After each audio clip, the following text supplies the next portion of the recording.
Accounting cycle आप लोगों ने रिवाइज रखा हुआ है, सही है। हम लोगों ने लास्ट क्लास में पेरियोडिक इन्वेंटरी सिस्टम में LIFO, FIFO and weighted average से, वेटेड एवरेज नाम है उसका। शुरू में जब हमने इन्वेंटरी वैल्यूएशन स्टार्ट किया था तो उसमें तो आप एवरेज बोल सकते थे, लेकिन अब आपको मालूम चल गया है कि परपेचुअल में मूविंग एवरेज और पेरियोडिक में वेटेड एवरेज होता है। अभी एक क्वेश्चन हम सॉल्व कर रहे हैं पेरियोडिक इन्वेंटरी सिस्टम का ही, फाइफो, लाइफो और वेटेड एवरेज से। लेकिन इसका मकसद आपको ये सिखाना नहीं है कि पेरियोडिक में हम एंडिंग इन्वेंटरी कैसे निकालते हैं, बल्कि यहाँ पे कुछ और मकसद है। एक न्यू चीज़ पढ़ेंगे हम यहाँ पे। तो आप लोग मुझे वो बनवाएंगे क्वांटिटी शेड्यूल और सिर्फ एंडिंग इन्वेंट्रीज निकालेंगे हम, फाइफो से, लाइफो से और वेटेड एवरेज से, सिर्फ एंडिंग इन्वेंट्री। हालांकि लास्ट क्लास में हमने एंडिंग इन्वेंट्री भी निकाली थी, कॉस्ट ऑफ गुड्स सोल्ड भी निकाला था और ग्रॉस प्रॉफिट भी कंप्यूट किया था। इसमें सिर्फ हम एंडिंग इन्वेंट्री निकालेंगे। क्या कह रहा है ये ड्यूरिंग, अच्छा मैंने आपको जो है वो मुल्तान ट्रेडिंग वाला मैंने अपलोड कर दिया उसमें। इसके अलावा ये मैंने मोर्टोन इलेक्ट्रो का भी सोल्यूशन अपलोड कर दिया, ये क्वेश्चन नंबर 3 है। तो आप इसको भी जब करें तो आप मैच कर लीजिए।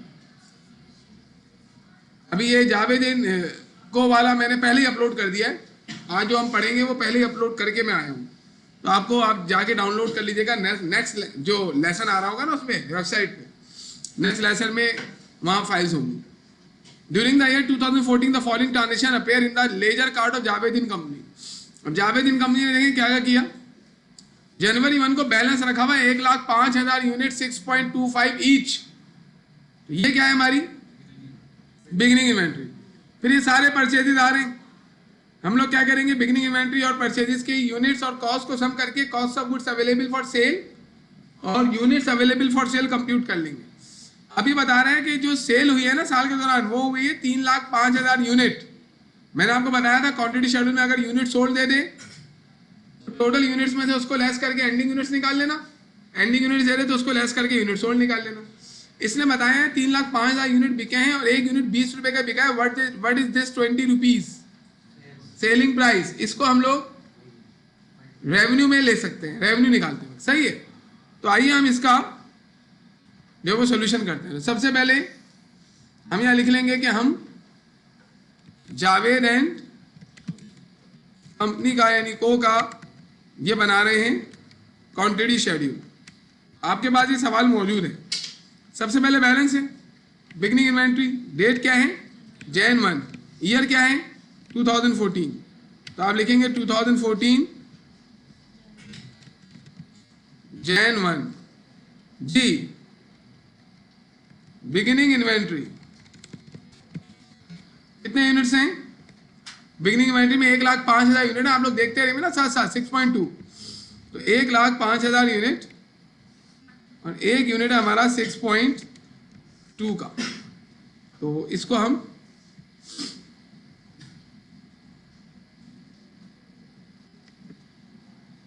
पॉइंट के बाद हमें कितने डिजिट चाहिए 2।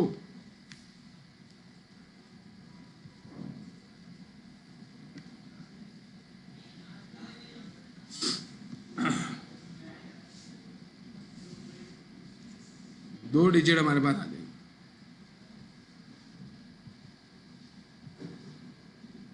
ओके, ये जनवरी 1 का है। 1 भी मामू नजर नहीं आ रहा है, अब नजर आ रहा है। इसके बाद क्या हुआ, Feb 15 को बेटा बातें नहीं करते, Feb 15 को बातें नहीं करें। Feb 15 को इन्होंने परचेजेस की हैं, तो आप यहाँ लिखेंगे Feb 15 परचेजेस। अभी सारी परचेजेस ही आएंगी। कितनी परचेजेस हैं भाई 1 2 3 4 5 6 7 8 परचेजेस हैं हमारे पास। तो 1 2 3 4 5 6 7 8 परचेजेस, ये हमने कॉपी पेस्ट कर ली।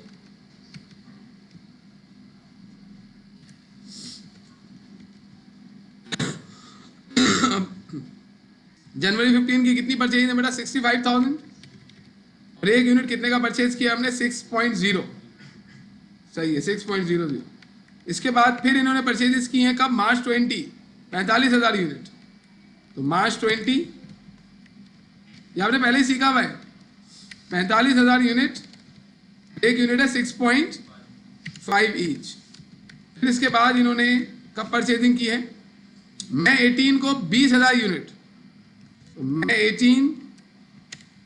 20,000 यूनिट्स और एक यूनिट है 7 रुपए का। फिर इसके बाद इन्होंने परचेज किया है जुलाई 26 50,000 यूनिट, तो जुलाई 26 50,000 यूनिट और एक यूनिट कितने का है? 7.2, सही। फिर अगस्त 15 को इन्होंने 10,000 यूनिट परचेज किए हैं, अगस्त 15 को 10,000 यूनिट परचेज किए हैं और एक यूनिट परचेज किया इन्होंने 6.8 का। फिर इसके बाद सितंबर 10 को 20,000 यूनिट्स परचेज हुए हैं, सितंबर 10 को 20,000 यूनिट्स परचेज हुए, एक यूनिट कितने का है? 7.3 का। फिर इसके बाद इन्होंने सितंबर के बाद अक्टूबर 16 को 75,000 यूनिट्स, अक्टूबर 15 75,000 यूनिट्स, एक यूनिट कितने का था? 7.5। लास्ट इन्होंने परचेजेस की है कब? दिसंबर 31 98,000 यूनिट्स, दिसंबर 31 98,000 यूनिट्स, एक यूनिट कितने का है? 7.8। ये हमने सारी परचेजेस कॉपी कर ली। अच्छा ओके, अक्टूबर 16 है, अक्टूबर 16 हमने 15 लिख दिया है। अब इनको मल्टीप्लाई कर लेंगे हम,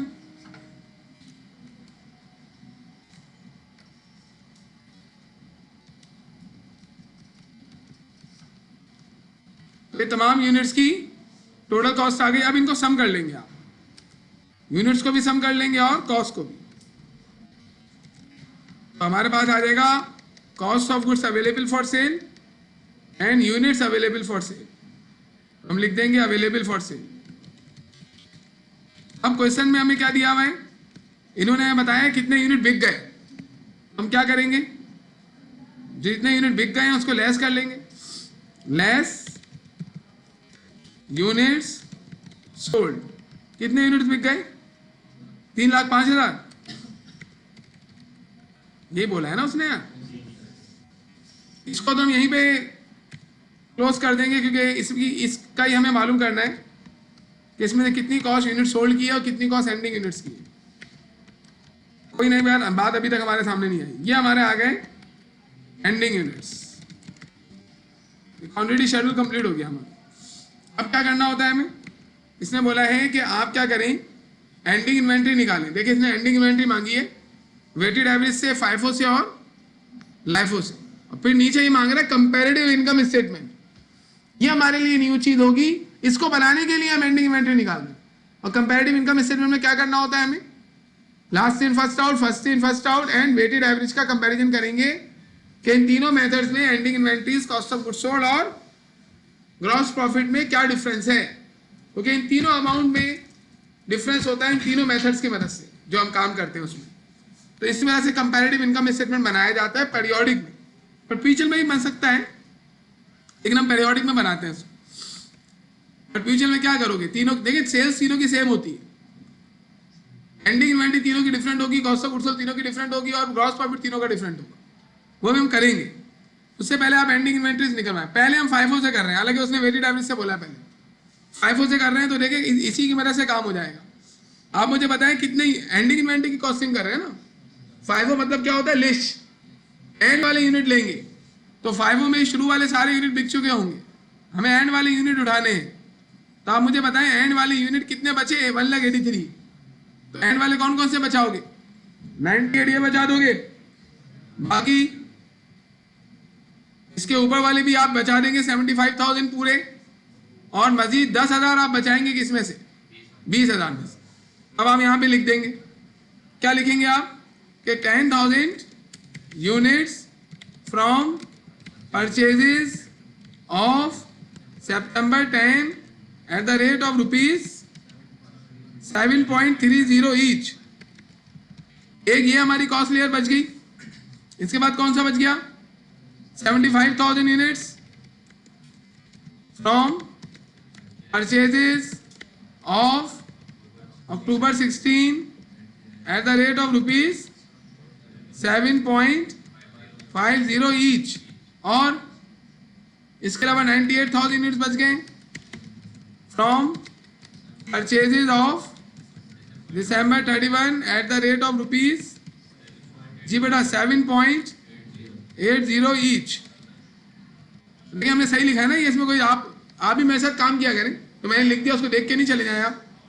तो ये हमारे पास आ जाएगा 10,000 मल्टीप्लाई बाय 7.3, और इसके अलावा ये तो ऐसी कॉपी कर लेंगे हम, ये कॉस्ट यहां से आ जाएगी और ये कॉस्ट यहां से कॉपी हो जाएगी। ये सही किया हमने। अब इसको टोटल कर लें आप, तो आपके एंडिंग इन्वेंट्री की कॉस्ट आ गई। This is your cost of ending inventory. हमें ग्रॉस प्रॉफिट वगैरह कुछ भी नहीं निकालना है, इसे हम क्या बोलेंगे, कॉस्ट ऑफ एंडिंग इन्वेंट्री।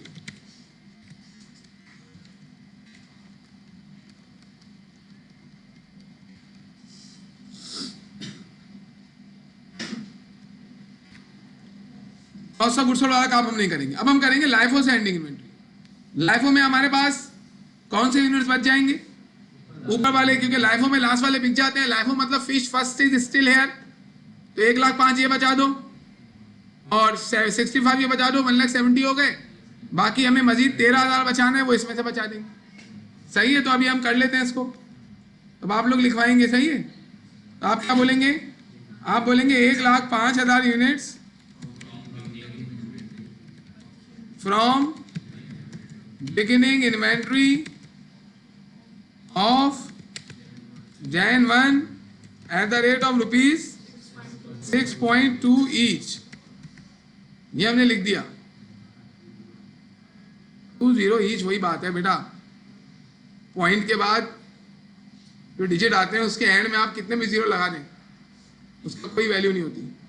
मजीद कितने बचाए, 65,000 यूनिट्स बचाएंगे हम from purchases of Feb 15 eight the rate of rupees 6 each. और अगली, और मजीद कितने बचाने, 13,000, 13,000 units from purchases of March 20 eight the rate of rupees, March 20 है eight the rate of rupees, हाँ कितना, 6.5 ईच। तो इसको मल्टीप्लाई कर लेंगे जी। पहला वाला तो ऐसे आ जाएगा 6,51,000, ऊपर से कॉपी कर लिया। अगला आ जाएगा 3,90,000, और लास्ट वाले को मल्टीप्लाई कर लो। कैसे मल्टीप्लाई करेंगे, 13,000 मल्टीप्लाई बाय 6.5, तो ये हमारी एंडिंग इन्वेंट्री आ जाएगी। इसको हम सम कर लेते हैं। ये आपको आता है पहले से, ये तो हमें कंपैरेटिव इनकम स्टेटमेंट बनाना है, तो उसके लिए हमें करना पड़ गया cost of ending inventory.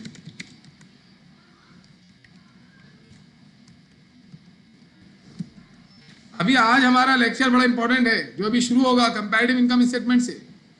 Conceptual चीजें हैं, समझने की चीज ज्यादा है और कैलकुलेशन कम है। देखिएगा अभी आप जब होगी तो। अब आ जाए वेटेड एवरेज में। वेटेड एवरेज का फार्मूला क्या था कि cost of goods available for cell को यूनिट्स अवेलेबल फॉर सेल से डिवाइड कर दें। Cost of goods available for cell कितनी नजर आ रही है, 33, 74, 400, 33, 74, 40, 400। तो हम यहाँ पे इधर आए और लिखने आप क्या, 34, 33, 74, 400। सही लिख दिया ये हमने, सही है। इसको डिवाइड कर देंगे हम किससे, टोटल यूनिट से, अवेलेबल फॉर सेल यूनिट से। कितने यूनिट्स थे वो टोटल अवेलेबल फॉर सेल के, 4,88,000 जी भाई। तो डिवाइड कर दें 4,88,000 जी भाई। क्या आ रहा है आंसर, 33,74,7,400 डिवाइड बाय 4,88,000।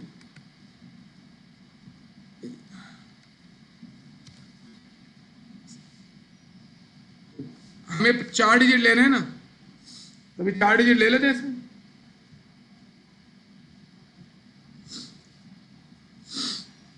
$69.1545।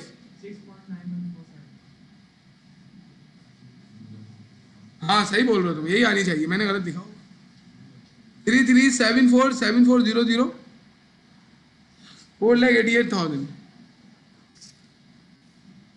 4,88,000 3374। अच्छा मैंने एक वैल्यू ज़्यादा लगा दी है, 7440 है, 7440, ये जो है 7440 6.9148, यही आनी चाहिए ना। मैंने कैसे इनको कह दिया कि इन्होंने सही बोला है कि मेरी 69 आ रही है, जबकि हमारी जितनी भी क्वांटिटी शेड्यूल में वैल्यूज नजर आ रही है ना, वो सारी 6 रुपये 7 रुपये। तो फिर एवरेज किस तरीके से 69 आ सकता है? ये इन्हीं में से एवरेज आता है। सबसे मैक्सिमम वैल्यू क्या है इसमें? 7.8, मिनिमम क्या है 6। तो एवरेज निकाला जाता है ना, तो एवरेज कभी भी मिनिमम वैल्यू से छोटा नहीं हो सकता और मैक्सिमम वैल्यू से बड़ा नहीं हो सकता। तो ये आपका एवरेज आ गया। यहाँ भी करेक्शन कर लेते हैं, यहाँ भी हमने जो है वो एक 7 ज़्यादा लगा दिए।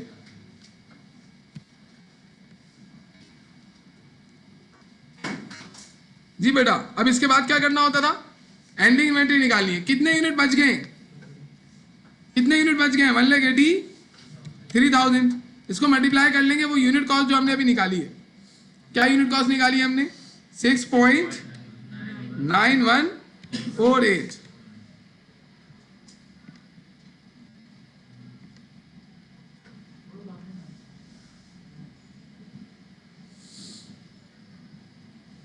अब इसको मल्टीप्लाई कर लें। मल्टीप्लाई करने पर आपको आपकी यूनिट कॉस्ट, आपको अपनी टोटल कॉस्ट मिल जाएगी इन्वेंट्री की। जी क्या आ रही है? 1,265,408। आप देखें 408 समथिंग आ रही होगी। ये हमने तीनों इन्वेंट्रीज निकालनी। कॉस्ट ऑफ गुड्स सोल्ड वाला कंप्यूटेशन हम लोग नहीं बना रहे हैं, ये मैं ऐसे ही लिखा हुआ है, इसको इग्नोर कर दें आप। अब देखिए सबसे ज्यादा जो हमारे पास इन्वेंट्री आ रही है वो FIFO की आ रही होगी। FIFO में आ रही है 13,99,900। LIFO में आ रही है 11,25,500। जबकि एवरेज में आ रही है हमारे पास 1,265। ये 1,265 FIFO से कम है और LIFO से ज्यादा है। अब हम कंपैरेटिव इनकम स्टेटमेंट पहले बनाएंगे, और कंपैरेटिव इनकम स्टेटमेंट बनाने के लिए देखें इसी क्वेश्चन की हम हेल्प लेंगे। इसमें हमने 3,05,000 यूनिट बेचे। इनकम स्टेटमेंट मैंने ट्रेडिंग का बनवाया था ना आपको। सबसे पहले क्या आती है? रेवेन्यूज। रेवेन्यूज में आता है सेल्स, उसमें से लेस करते हैं sale return, sale discount, net sale आ जाती है, फिर लेस करते हैं cost of goods sold. Perpetual के अंदर cost of goods sold direct लिखते हैं। पीरियोडिक में कॉस्ट ऑफ गुड्स सोल्ड लिखने के लिए आपको कॉस्ट ऑफ गुड्स सोल्ड निकालनी पड़ती है। कैसे? बिगिनिंग इन्वेंटरी में ऐड होती है purchases, purchase return, purchase discount, बहुत सारी चीजें हैं। लेकिन यहाँ पे सिर्फ हमारे पास बिगिनिंग इन्वेंट्री और परचेजेस है और ending inventory, purchase return, purchase discount वगैरह नहीं है। तो हमारे पास यहाँ पर जो इनकम स्टेटमेंट बनेगा उसमें टाइटल्स कम होंगे। ना सेल्स रिटर्न है, ना सेल्स डिस्काउंट है, ना परचेज रिटर्न है, ना परचेज डिस्काउंट है, ना नेसेसरी पेमेंट है। तो आसान इनकम स्टेटमेंट बनेगा। तो ये हमारे कंपैरेटिव इनकम स्टेटमेंट का फॉर्मेट है। इसमें हमने क्या किया? हमें 3 इनकम स्टेटमेंट बनाने, एक लाइफो के लिए, फाइफो के लिए, एक लाइफो के लिए और एक वेटेड एवरेज के लिए। This is for weighted average. जो वेटेड एवरेज में हमारा कमेंट बनेगा वही कमेंट हमारे पास मूविंग एवरेज में भी बनेगा। आइए जरा सबसे पहले क्या लिखते हैं बेटा? रेवेन्यू। ये रेवेन्यू हमने लिख दी। रेवेन्यू में क्या आती है? सेल्स। अब सेल्स यहां पे हमें निकालनी पड़ेगी। कितने यूनिट बेचे? 3,05,000। 20 से मल्टीप्लाई कर लो, सेल्स आ जाएगी। तब यहां पे लिख रहे हैं 3,05,000 मल्टीप्लाई बाय ₹20। इसको मल्टीप्लाई करने के बाद आपके पास सेल्स आ जाएगी तीनों में एक जैसी सेल्स होगी ना। फाइफो यूज करो, लाइफो यूज करो या वेटेड एवरेज यूज करो, इससे रेवेन्यू का कोई ताल्लुक नहीं है। रेवेन्यू हमारी वही रहेगी 3,05,000 मल्टीप्लाई बाय ₹20। तो ये हमारी सेल्स आ गई। यही सेल्स आपके पास लाइफो में भी आएगी और यही सेल्स हमारे पास वेटेड एवरेज में भी आएगी। सेल्स में कोई डिफरेंस नहीं होता, डिफरेंस वहां से क्रिएट होता है जहां से एंडिंग इन्वेंटरी आना शुरू होती है। तो अभी हम क्या करेंगे? नेट सेल बना देंगे। नेट सेल बनाते थे ना हम। नेट सेल कैसे बनती थी? हाँ, लेकिन वो नहीं है तो डायरेक्ट इधर हमने कॉपी कर दिया। इस सेल्स को भी हम यहाँ कॉपी कर देंगे। इसको भी यहाँ कॉपी कर देंगे। देखिए ये 3 इनकम स्टेटमेंट बन रहे हैं, मैं इसको बॉक्स में पैक कर देता हूं। ये हम लोग बना रहे हैं किसका, FIFO का, सही। ये हम बना रहे हैं LIFO का, और ये हम बना रहे हैं वेटेड एवरेज का। ये 3 अब बॉक्स बन गया, तो आपको नजर आ रहा होगा कि तीनों में एक ही जैसा काम कर रहे हैं। अब इसमें लेस करेंगे क्या, मकसद क्या है, we have to compare the results, cost of. अब एक बिजनेसमैन के पास ये राइट होता है ना, जब अकाउंटिंग मेथड एक से ज्यादा मौजूद हो ना किसी चीज को करने के लिए, तो यू हैव द राइट, आप कौन सा भी यूज करें। आपको पता होना चाहिए कि अगर आप ये मेथड यूज करेंगे तो आपके फिगर्स पे क्या इंपैक्ट आएंगे, कौन सी वैल्यू क्या बन जाएगी, कौन सी वैल्यू बढ़ जाएगी, कौन सी वैल्यू कम हो जाएगी। इन्वेंट्री एक बहुत मेजर रोल प्ले करती है। इन्वेंट्री ट्रेडिंग बिजनेस का सबसे बड़ा एसिड होती है। जो ट्रेडिंग बिजनेस कर रहे हैं, जब उनके बिजनेस में आप दाखिल होंगे तो आपका सबसे बड़ा एसिड कौन सा नजर आएगा, वो खुद इन्वेंट्री होगी। इन्वेंट्री की वैल्यू बहुत ज्यादा होती है, तो इसके अमाउंट में अगर हेर फेर कर दिया जाए, या इसका अमाउंट FIFO से कंप्यूट करने के बजाय LIFO से करें, या LIFO से कंप्यूट करने के बजाय FIFO से करें, या एवरेज से करें, तो इसके इंपैक्ट्स आएंगे किस पे, कॉस्ट ऑफ गुड्स सोल्ड पे, प्रॉफिट्स पे। देखिएगा अभी इंपैक्ट आएगा। सबसे पहले क्या लिखेंगे हम, बिगिनिंग इन्वेंट्री। अब बिगिनिंग इन्वेंट्री कहां से मिलेगी, हम यहाँ क्वांटिटी शेड्यूल बना के बैठे हुए। बिगिनिंग इन्वेंट्री 6,51,000, यहां से हम कॉपी कर देंगे तीनों जगहों पे। बिगिनिंग इन्वेंट्री में भी कोई डिफरेंस नहीं होता, तीनों की बिगिनिंग इन्वेंट्री एक जैसी है अभी फिलहाल इस न्यूमेरिकल में। वैसे तो डिफरेंस होगा ना अगर पीछे से आ रहा हो काम, लेकिन अभी इस न्यूमेरिकल में हमें नहीं मालूम, तो हम बिगिनिंग इन्वेंट्री तीनों की एक जैसी ले लेंगे। अब बिगिनिंग इन्वेंट्री में देखिए ना, जो एंडिंग इन्वेंट्री इस साल की होती है ना, वो अगले साल की बिगिनिंग इन्वेंट्री बन जाती है। अगर आप LIFO के मुकाबले में FIFO यूज कर रहे हैं तो दोनों की एंडिंग डिफरेंट आ रही होगी, तो फिर अगले साल बिगिनिंग भी डिफरेंट बनेगी। लेकिन इस न्यूमेरिकल में ऐसी कोई बात नहीं कही ना, इस वजह से हम बिगिनिंग सेम ले रहे हैं। एट परचेजेस, अब यहाँ पे सारी परचेजेस का सम लिखेंगे हम। अब बताइए सारी परचेजेस है ना, इन सब का सम कितना बन रहा है, 27,23,400। कितना बन रहा है, 27,23,400 नजर आ रहा है। तो 27,23,400 हम यहां पर लिख लेंगे, 27,23,400। तो अंग्रेज ने बड़ी आसानी क्रिएट कर दी, वरना अभी आप कैलकुलेट करके मुझे बताते हैं कि भाई ये कितना आ रहा है। हम इनको टोटल कर लेंगे तो क्या आ जाएगा, cost of goods available for cell. Quantity schedule में हम डिटेल लिखते हैं ना, तो क्या हमें इन्वेंट्री की कॉस्टिंग करनी होती है। इनकम स्टेटमेंट में थोड़ी हम पूरी इन्वेंट्रीज जो है वो सेल यूनिट कॉस्ट के साथ बताएंगे किसी को, क्यों बताएंगे हम, ये तो आउटसाइड लोगों के लिए होगा। Cost of goods available for cell, वो जो हम इन्वेंट्री वैल्यूएशन का काम करके आए हैं ना पीछे, हमारा इंटरनल काम है, ये हम पब्लिक थोड़ी करते हैं। हम पब्लिक करते हैं फाइनेंशियल स्टेटमेंट्स को। Cost of goods available for cell कैसे आएगी, इनको सम कर लें आप। ये अवेलेबल फॉर सेल वही आएगी जो पीछे आ रही थी, देख ले, तीनों की अवेलेबल फॉर सेल क्या होगी, सेम। अब फर्क यहां से शुरू होगा। अब हम उठाएंगे एंडिंग इन्वेंट्रीज, तो तीनों की एंडिंग इन्वेंट्रीज डिफरेंट है। पहले उठाएंगे एंडिंग इन्वेंट्री किसकी, FIFO की, 13,99,900। इस एंडिंग इन्वेंट्री को इसमें से लेस किया जाता है, लेस एंडिंग इन्वेंट्री, यहां लिखेंगे हम माइनस में 13,99,900। ये हमने एंडिंग इन्वेंट्री लिख दी। यहां से हम कंपैरिजन शुरू करेंगे। अब LIFO की एंडिंग इन्वेंट्री देखें आप, 11,25,500, तो हम क्या लिखेंगे, 11,25 और 500। इसके बाद एवरेज की लिखेंगे।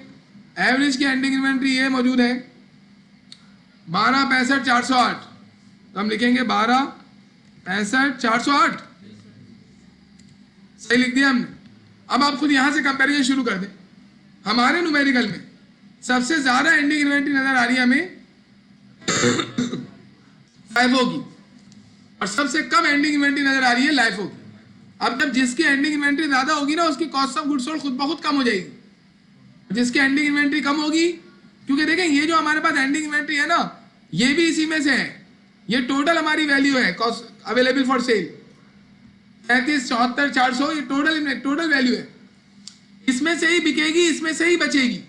अब इसमें से जो बच गई है, अगर उसकी वैल्यू में बढ़ा दूं ना, तो कॉस्ट ऑफ गुड्स सोल्ड की वैल्यू कम हो जाएगी। और इस वैल्यू को अगर मैं कम कर दूं, इसको मैं 1,000 रुपए कर दूं, तो खुद ब खुद कॉस्ट ऑफ गुड्स सोल्ड बढ़ जाएगी।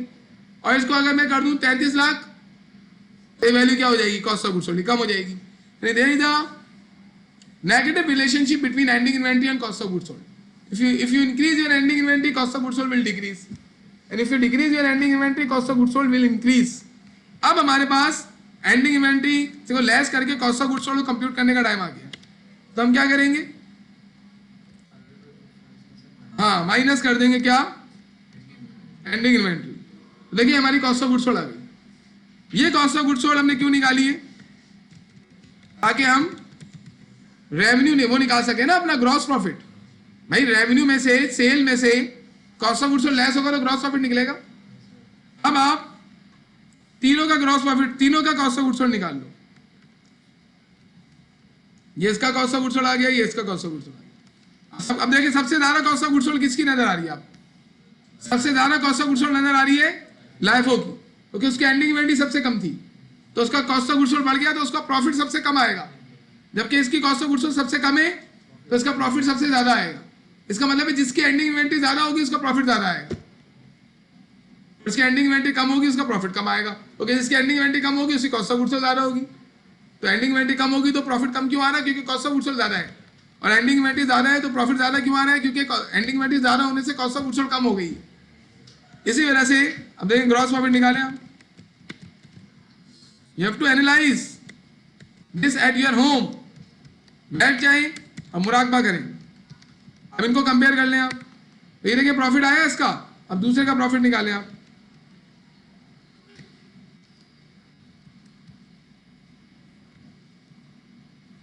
अब हमने लेस किया है 61 लाख में से इसको लेस किया हमने। देखिए सबसे कम प्रॉफिट किसका है, लाइफो का। इसी वजह से लाइफो मना हुआ था। एक तो लाइफो एबनॉर्मल सी चीज है कि जो अभी खरीदे थे वो पहले बेच रहे हैं, ये तो एबनॉर्मल सी बात है। तो पहले आया है उसको पहले जाना है, नॉर्मल बात ही है। नहीं, यूनिट के बारे में बात कर रहा हूँ, इंसानों के बारे में बात नहीं कर रहा। इंसान तो कभी भी जा सकता है। और फाइफो और एवरेज सही लगते हैं, एक तो ये बात थी। और दूसरी बात ये थी, people used to employ LIFO in order to save their taxes. LIFO use करने से प्रॉफिट कम आता है तो कम टैक्स देना पड़ता था, तो टैक्स वालों ने तो पहले इसको मना कर दिया था।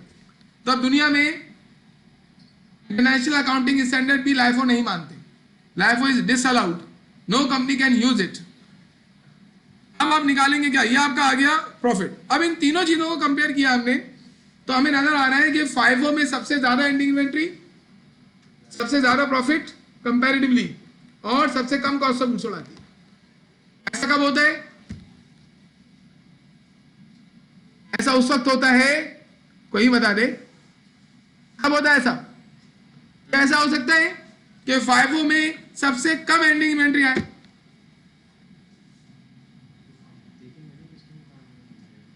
नहीं, लाइफो फाइफो और एवरेज से ही कम। फाइफो, लाइफो और एवरेज में आप फाइफो को दोनों से किसी से भी कंपेयर कर लें, फाइफो में ही ज्यादा एंडिंग इन्वेंट्री नजर आ रही है ना आपको।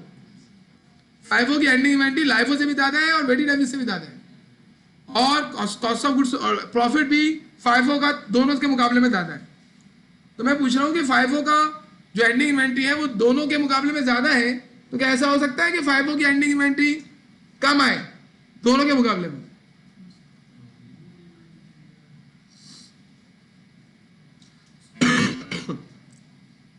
अच्छा एक बात बताएं, फाइफो की एंडिंग इन्वेंट्री ज्यादा क्यों आ रही है? क्यों आ रही है ज्यादा एंडिंग इन्वेंट्री? फाइफो की ज्यादा क्यों आ रही है, लाइफो की ज्यादा क्यों नहीं आ रही?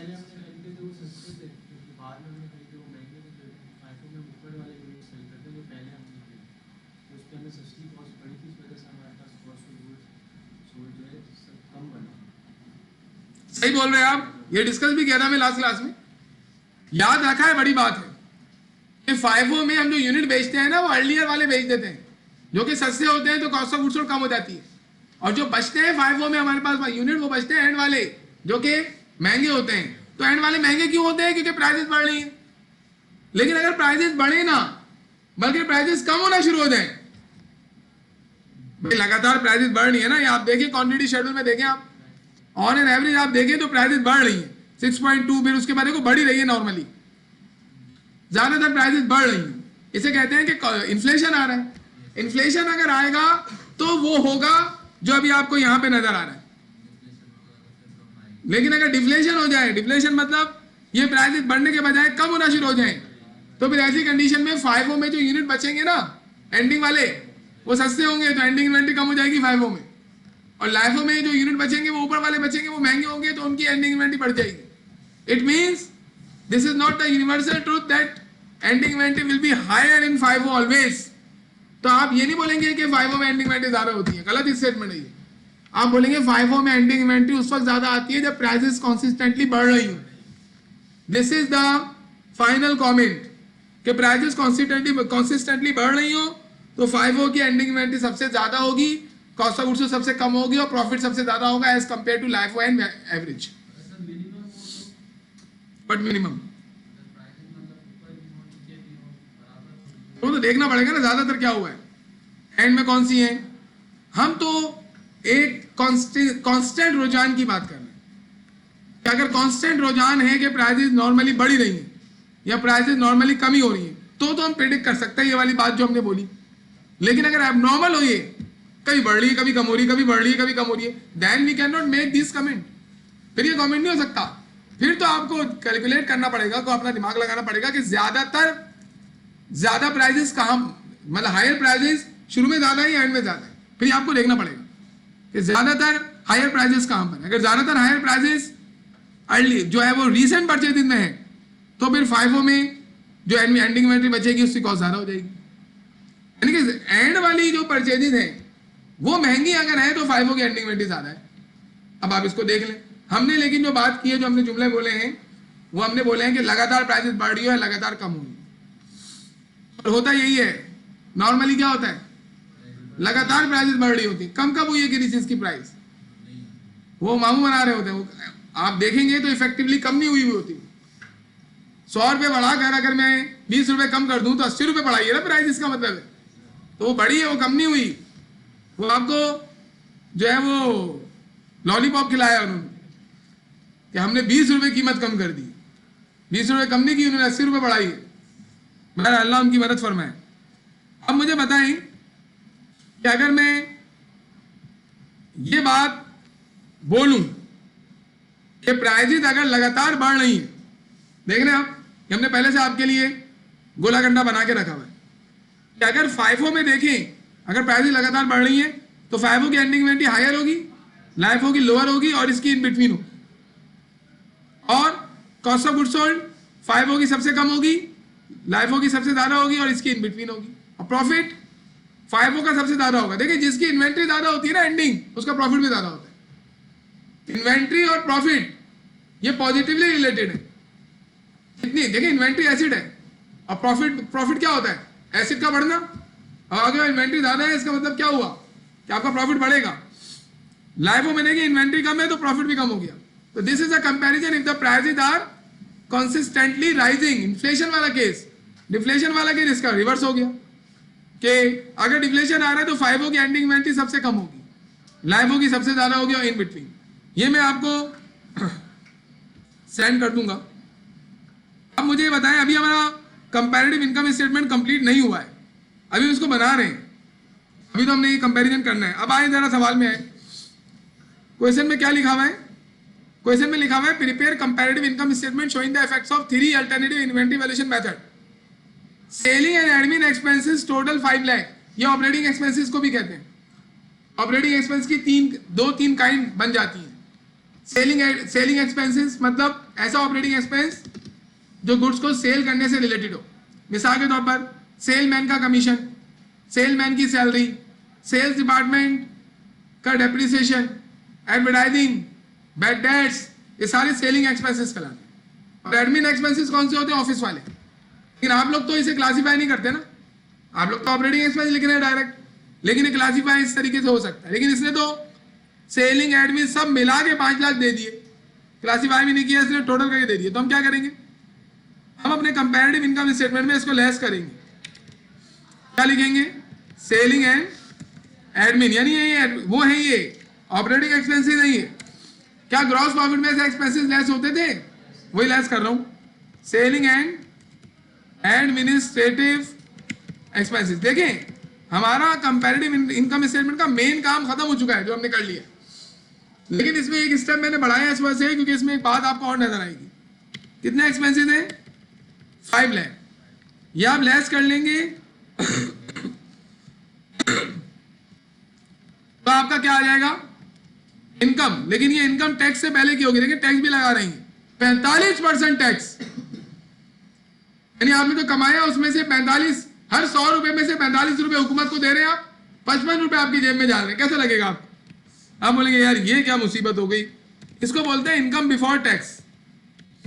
जब अभी निकली है ना हमारी, आप लोग क्या बोलते थे? टैक्स तो नहीं आता था ना आपके पास, आप बोलते थे नेट इनकम।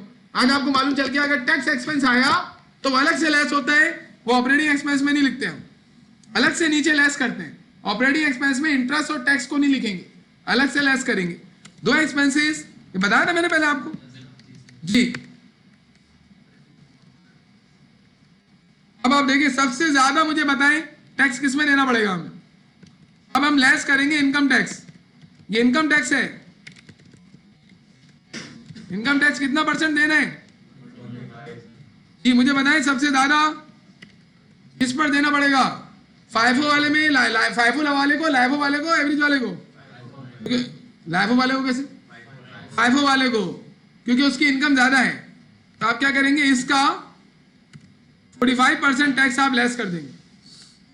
तो तीनों का टैक्स देखें डिफरेंट आ रहा है, और सबसे ज्यादा टैक्स 16 लाख ये दे रहा है, सबसे कम जो है ये दे रहा है, और इसका इन बिटवीन है, एवरेज का इन बिटवीन ही रहता है।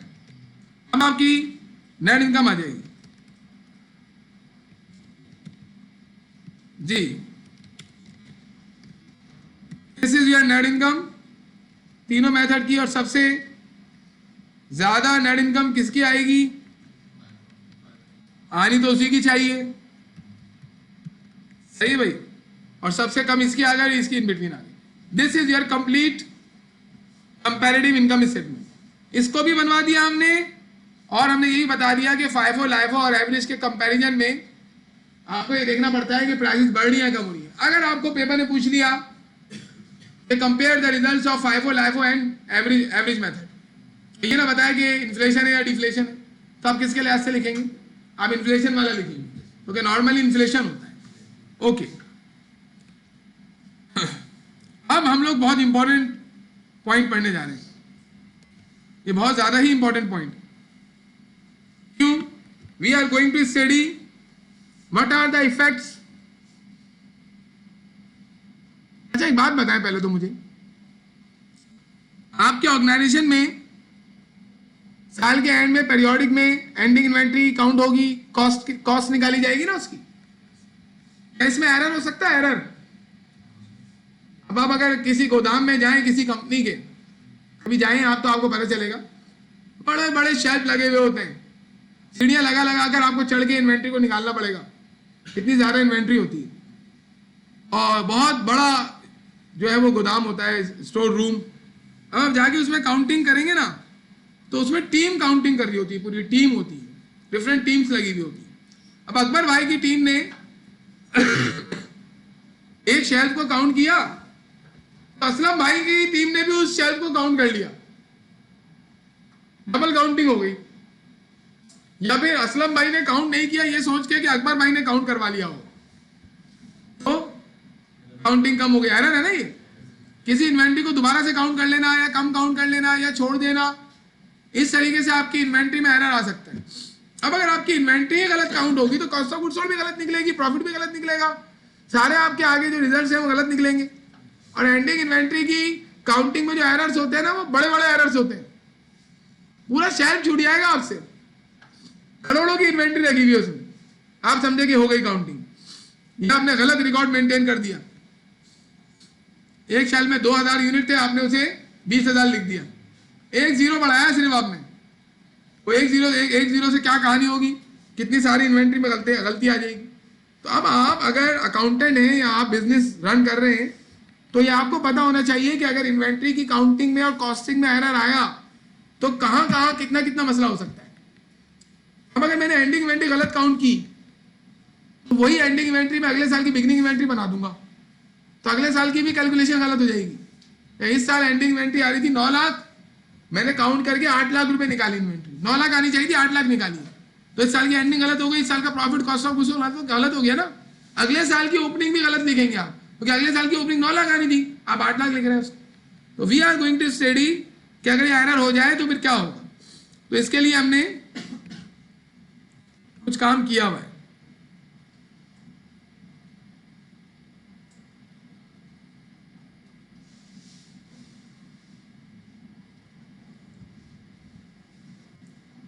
अच्छा एक बात बताएं, अगर ये भी हम लोग शुरू करते हैं, इसे कहते हैं effects of over statement and under statement of inventory. क्या कहते हैं? इफेक्ट्स ऑफ ओवर स्टेटमेंट और अंडर स्टेटमेंट ऑफ इन्वेंट्री। और अंडर स्टेटमेंट और ओवर स्टेटमेंट के इफेक्ट जो होंगे वो किस पर आएंगे? कॉस्ट ऑफ गुड्स सोल्ड पर भी आएंगे, ग्रॉस प्रॉफिट पर भी आएंगे, सब पर आएंगे। मुझे एक बात बताइए कि अगर आप एक न्यूमेरिकल को परपेचुअल फाइफो से सॉल्व करते हैं और उसी न्यूमेरिकल को पीरियोडिक फाइफो से करते हैं तो क्या रिजल्ट डिफरेंट आएगा? अगर आप किसी न्यूमेरिकल को परपेचुअल लाइफो से करें और उसी को पीरियोडिक लाइफो से करें तो क्या रिजल्ट डिफरेंट आएगा? ये आप लोग मुझे बताएंगे, जब आप मुझे बताएंगे तो मैं आपको बताऊंगा। इसके लिए मैंने आपको एक न्यूमेरिकल दे रहा हूं। मैं घर जाकर देखिए, कंपैरेटिव इनकम स्टेटमेंट की प्रैक्टिस है, आप चाहें तो एक क्वेश्चन नंबर 4 घर पे कर सकते हैं। इससे मैंने चालाकी की है, यूनिट सोल्ड नहीं बताया, सेल्स बता दी, तो इस सेल्स को 20 से डिवाइड कर देना, यूनिट सोल्ड आ देंगे। तो यूनिट सेल्स कैसे निकलती है? Unit sold multiply by selling price, sales आ जाती है। तो ये सेल्स मैंने दे दी 12 लाख रुपए, ये रुपए है, 12 लाख रुपए है। ये 12 लाख को 20 से डिवाइड करोगे ना तो यूनिट सोल्ड आ जाएंगे। मैं आपको कुछ और दे रहा हूं काम। कहां है यार, 2 मिनट जरा। ये सवाल आपको लाजमी आज जाके कर लेना है जो मैं आपको दे रहा हूं।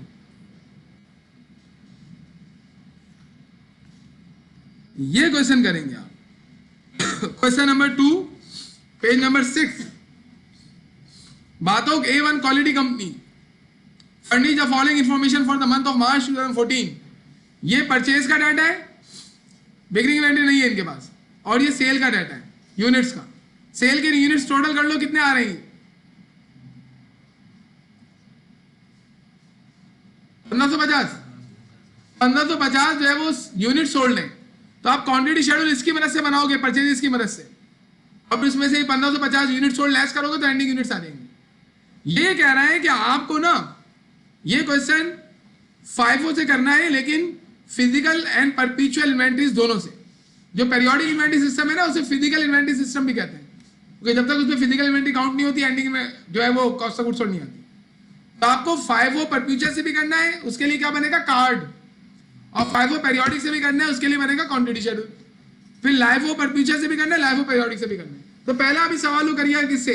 परपेचुअल से कर लेना, फाइफो परपेचुअल और लाइफो परपेचुअल। फिर इसका आप क्वांटिटी शेड्यूल बनाकर इसे फाइफो पेरियोडिक लाइफो पेरियोडिक से कीजिएगा और फिर कंपेयर कीजिएगा।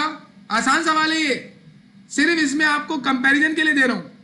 जब आप कंपेयर करेंगे ना तो आपको नजर आएगा फाइफो परपेचुअल और फाइफो पेरियोडिक के रिजल्ट्स में डिफरेंस है या नहीं, और लाइफो परपेचुअल लाइफो पेरियोडिक के रिजल्ट में डिफरेंस है या नहीं। यह आपको करके लाना है। कल नहीं करके लाएंगे तो आपको फिर भी बात पता चल जाएगी, लेकिन करके लाएंगे तो फिर आपको ज्यादा समझ में आएगा, भूलेंगे नहीं आप। ओके, अब आप आ जाए इस काम पर। इसके लिए पहले मैं आपको ये थोड़ा सा इनकम स्टेटमेंट दिखा रहा हूं। We are going to study what, कि अगर एंडिंग इन्वेंटरी में गलती हो जाए, कहते हैं ओवर स्टेटमेंट और अंडर स्टेटमेंट। क्या कहते हैं? ओवर स्टेटमेंट का मतलब क्या है? ज्यादा वैल्यू लिख दी, ज्यादा अकाउंट हो गई, ज्यादा कॉस्ट निकल गई। और अंडर स्टेटमेंट मतलब कम निकल गई। गलती से कोई चीज बढ़ जाए तो उसे ओवर स्टेटमेंट कहते हैं अकाउंटिंग में, गलती से कोई चीज कम हो जाए तो उसे अंडर स्टेटमेंट कहते हैं। ओवर कास्टिंग भी कहते हैं, अंडर कास्टिंग भी कहते हैं। ये वर्ड्स आ जाएंगे आपको। अभी हम ओवर स्टेटमेंट अंडर स्टेटमेंट कहेंगे। देखिए मैंने ये एक इनकम स्टेटमेंट बनाया है, this is the correct income statement, इसमें कोई गलती नहीं है। क्या लिखा हुआ है? सेल 5 लाख थी, बिगिनिंग इन्वेंट्री 2 लाख, परचेज किया 6 लाख, टोटल हो गए 8 लाख की इन्वेंट्री। 8 और एंडिंग इन्वेंट्री काउंट की तो 3,50,000 की इन्वेंट्री है, सही है। 8 लाख में से लेस किया, कॉस्ट ऑफ गुड्स सोल्ड आ गया, रेवेन्यू में से लेस किया, ग्रॉस प्रॉफिट आ गया। तो इसमें कोई मसला है आपको? ये तो सिंपल सा इनकम स्टेटमेंट है। अब अगर हम इस इन्वेंट्री को ओवर स्टेट कर दें, जैसे मैंने इसी को नीचे कॉपी किया, मैं देखें, मैं इसको चेंज कर रहा हूं, वही 3,50,000 कर देता हूं। ये ऊपर वाला ही आ गया रिजल्ट, 3,50,000, 4,50,000 और 50,000। 3,50,000 की एंडिंग इन्वेंट्री है, 4,50,000। अब मैं इसको अगर 4 लाख बना दूं लेकिन इसके 4 लाख बनने की वजह से हमारी कॉस्ट ऑफ गुड्स सोल्ड क्या हो जाएगी? कम हो जाएगी। अब आपको मेरे साथ ना सिर्फ देखना है, समझना है, बल्कि याद भी करना है साथ साथ। अगर मैं इस कॉस्ट ऑफ गुड्स सोल्ड को 4 लाख कर दूं, देखिए फार्मूला लगा हुआ है इसमें, खुद ब खुद कहानी चेंज हो जाएगी। अभी कॉस्ट ऑफ गुड्स सोल्ड कितनी आ रही है? 4,50,000। अगर मैं इसे 4 लाख बना दूं, मेरी कॉस्ट ऑफ गुड्स सोल्ड कम होकर 4 लाख हो जाएगी, और मेरा प्रॉफिट जो 50,000 है वो बढ़कर 1 लाख हो जाएगा। देख लें, अब 4 लाख किया हमने इसको, एंडिंग इन्वेंट्री हमारी कॉस्ट ऑफ गुड्स सोल्ड कम हो गई, 4,50,000 से 4 लाख हो गई, और प्रॉफिट बढ़ के 50 से 1 लाख हो गया। तो क्या रिजल्ट निकला कि एंडिंग इन्वेंट्री को अगर बड़ा ओवर स्टेट कर दिया जाए तो प्रॉफिट भी ओवर स्टेट हो गया। ये प्रॉफिट जो 1 लाख आया है गलत है, प्रॉफिट ओवर स्टेट हो गया है। 50,000 हमारा करेक्ट प्रॉफिट था, और जो हमारी कॉस्ट ऑफ गुड्स सोल्ड है ये हमारी क्या हो गई? अंडर स्टेट हो गई। क्यों? पहले कितनी कॉस्ट ऑफ गुड्स सोल्ड आ रही थी? 4,50,000। देख लेंगे, ये वाला हमारा करेक्ट इनकम स्टेटमेंट है। कॉस्ट ऑफ गुड्स सोल्ड 4,50,000 थी, यहाँ पर क्या हो गई? 4 लाख। क्योंकि एंडिंग इन्वेंट्री को 3,50,000 के बजाय हमने कितना लिख दिया? 4 लाख। प्रॉफिट भी हमारा कितने? 50,000 था, 1 लाख हो गया। जितने से एंडिंग इन्वेंट्री ओवर स्टेट हुई है उतने रुपए से इंपैक्ट आए। एंडिंग इन्वेंट्री मैंने 50,000 से ओवर स्टेट की, 50,000 से cost of goods sold under state, 50,000 से प्रॉफिट ओवर स्टेट। तो रिजल्ट क्या निकला? Ending inventory is positively related with profit and negatively related with cost of goods sold. ये फिक्स बात हो गई। अब अगर मैं अंडर स्टेट करूं इसको, ये देखें, ये वही वाला इनकम स्टेटमेंट है जो भी हमने पीछे देखा था। अब अगर मैं 3,50,000 के बजाय इन्वेंट्री को 3,20,000 कर दूं, तो देखिए 3,50,000 में कितना प्रॉफिट आ रहा है? कॉस्ट ऑफ गुड्स सोल्ड आ रही थी 4,50,000, प्रॉफिट 50। अब अगर मैं इसको कम कर दूं तो प्रॉफिट भी कम हो जाएगा। क्यों? क्योंकि मैं इसको कम अंडर स्टेट करूंगा ना, तो कॉस्ट ऑफ गुड्स सोल्ड बढ़ जाएगी मेरी। देखें आप, कॉस्ट ऑफ गुड्स सोल्ड बढ़ गई मेरी। मैंने 30,000 से इन्वेंट्री कम की, 30,000 से कॉस्ट ऑफ गुड्स सोल्ड बढ़ गई, 30,000 से मेरा प्रॉफिट कम हो गया। हुआ वही, ending inventory come over under state की, प्रॉफिट भी अंडर स्टेट हो गया। एंडिंग इन्वेंट्री का पॉजिटिव रिलेशन समझते हैं किसे कहते हैं? दोनों एक ही डायरेक्शन में मूव होंगी चीजें। एंडिंग इन्वेंट्री बढ़ रही है, प्रॉफिट ही बढ़ेगा। एंडिंग इन्वेंट्री कम होगी, प्रॉफिट भी कम होगा। This is positive relationship. Negative relationship क्या होता है? दोनों की डायरेक्शन डिफरेंट होगी। एंडिंग इन्वेंट्री बढ़ती तो प्रॉफिट जो कॉस्ट ऑफ गुड्स सोल्ड है वो कम हो दूसरा, और एंडिंग इन्वेंट्री अगर कम होगी तो कॉस्ट ऑफ गुड्स सोल्ड बढ़ जाएगा। ये नेगेटिव रिलेशनशिप है। तो एंडिंग इन्वेंट्री का कॉस्ट ऑफ गुड्स सोल्ड से नेगेटिव रिलेशनशिप है, प्रॉफिट से। जब मैंने पढ़ा था ना, तो मैंने घर जाके अपनी तरफ से इनकम स्टेटमेंट बनाया और एंडिंग इन्वेंट्री चेंज कर करके देख रहा हूं क्या हो रहा है। तो जो बात बोली थी वो सही है या नहीं, और ये बात बिल्कुल सही है, और ये बात हमने यहाँ लिख दी है यहां पर। ये देखें क्या। अच्छा एक बात बताएं, पहले तो एक बात बताएं ना, वो बात ये है कि अगर आपका एंडिंग इन्वेंट्री आपने ओवर स्टेट कर दिया, कॉस्ट ऑफ गुड्स सोल्ड क्या हो जाएगी? अब बताएं ना आप लोग, बताया था मैंने, अंडर स्टेट बोलते हैं। अब प्रॉफिट क्या हो जाएगा? यानी ये तो तीनों चीजें गलत हो गई। प्रॉफिट ओवर स्टेट होने से आप ये प्रॉफिट जाके कैपिटल में ऐड होता है, तो कैपिटल क्या हो जाएगा? कैपिटल भी ओवर स्टेट हो जाएगा। कैपिटल उतना थोड़ी आना चाहिए था, ज्यादा प्रॉफिट कैपिटल में ऐड कर दिया आपने, तो कैपिटल भी गलत हो गया, ओवर स्टेट हो गया। आपकी जो टोटल ऑनर इक्विटी है वो भी ओवर स्टेट हो जाएगी। आपकी टोटल इक्विटीज भी बैलेंस शीट में, बैलेंस शीट की बात कर रहा हूं, ओवर स्टेट हो जाएगी। यानी एंडिंग इन्वेंट्री की गलती के इंपैक्ट कहां कहां आ रहे हैं? इनकम स्टेटमेंट में भी आ रहे हैं, बैलेंस शीट पे भी आ रहे हैं। एक बात बताएं, एंडिंग इन्वेंट्री आपने ओवर स्टेट कर दी ना, क्या बैलेंस शीट में एंडिंग इन्वेंट्री लिखते हैं करंट एसेट में? अबे भाई लिखते तो है, बैलेंस शीट में करंट एसेट में एंडिंग इन्वेंट्री लिखते हैं। जो इन्वेंट्री बच गई पीरियोडिक इन्वेंट्री सिस्टम में बताया था, ये बैलेंस शीट बनाओ तो ये एंडिंग इन्वेंट्री लिखना ना भूलना। अब वो एंडिंग इन्वेंट्री कौन सी वाली लिखोगे? वही तो लिखोगे ओवर स्टेटेड वाली। आपका करंट एसेट भी ओवर स्टेट, आपका टोटल एसेट भी ओवर स्टेट। यानी कि एंडिंग इन्वेंट्री ओवर स्टेट होने से क्या क्या ओवर स्टेट हुआ और क्या क्या अंडर स्टेट हुआ, ये बताएं हम। इसका जवाब क्या है? इसका जवाब ये है कि एंडिंग इन्वेंटरी के ओवर स्टेट होने से cost of goods sold under state हुआ है, बाकी जितनी चीजें हैं वो सब ओवर स्टेट हुई। एंडिंग इन्वेंटरी आपने ओवर स्टेट की ना, cost of goods sold understate हो जाएगी, कम हो जाएगी, लेकिन प्रॉफिट ओवर स्टेट हो जाएगा। प्रॉफिट ओवर स्टेट होगा तो इनकम भी ओवर स्टेट हो जाएगी और कैपिटल भी ओवर स्टेट हो जाएगा, क्योंकि प्रॉफिट कैपिटल में जाके ऐड होगा, ज्यादा प्रॉफिट ऐड होगा। टोटल ऑनर इक्विटी भी ओवर स्टेट हो जाएगी, टोटल इक्विटी भी ओवर स्टेट हो जाएगी, टोटल करेंट एसेट भी ओवर स्टेट हो जाएंगे, क्योंकि करेंट एसेट में एंडिंग इन्वेंटरी लिखी जाती है, और टोटल एसेट भी ओवर स्टेट हो जाएंगे, सब ओवर स्टेट हो जाएगा, सिर्फ cost of goods sold understate होगा। And this is what I have written here. ये देखें, effects of over statement understatement of ending inventory. Ending inventory is negatively related with cost of goods sold. नजर आ रहा है आप लोगों को?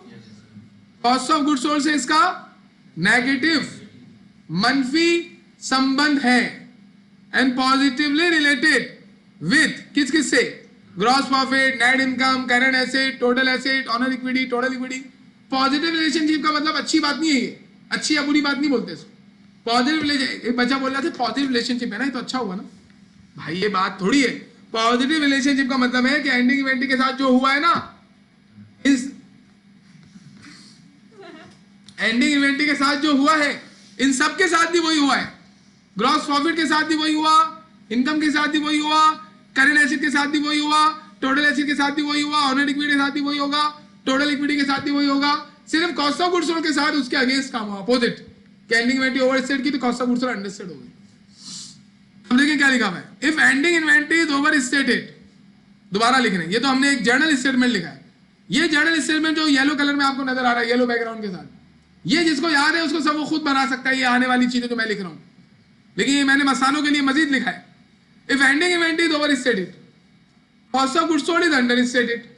अब अलग अलग बता रहा हूं, जबकि ये मैंने इसकी मीनिंग लिख रहा हूं जो ऊपर मैंने लिखा है। And gross profit, net income, current asset, total asset, owner equity and total equities are overstated. ये सब ओवर स्टेट हो जाएगा। And if ending inventory is understated, तो cost of goods sold overstated और ये बाकी सब under stated. अगर आपने इस साल एंडिंग इन्वेंटरी को ओवर स्टेट या अंडर स्टेट कर दिया तो इस साल का इनकम स्टेटमेंट भी गलत है, बैलेंस शीट भी गलत है, और अगले साल भी आप, अच्छा आपने ओवर स्टेट कर दिया, एक बच्चा बोल रहा था ओवर स्टेट कर दिया, पता है अगर आपको तो सही कर लो ना। पता ही तो नहीं चला, पता चल जाता तो हम तो सही एंडिंग इन्वेंटरी लिखते हैं। जब भी तो आपको ये पढ़ाया जा रहा है कि जब आप जाएंगे और आप अकाउंटेंट बनेंगे तो इस पे बहुत ध्यान देना है आपको, एंडिंग इन्वेंटरी के अमाउंट पे।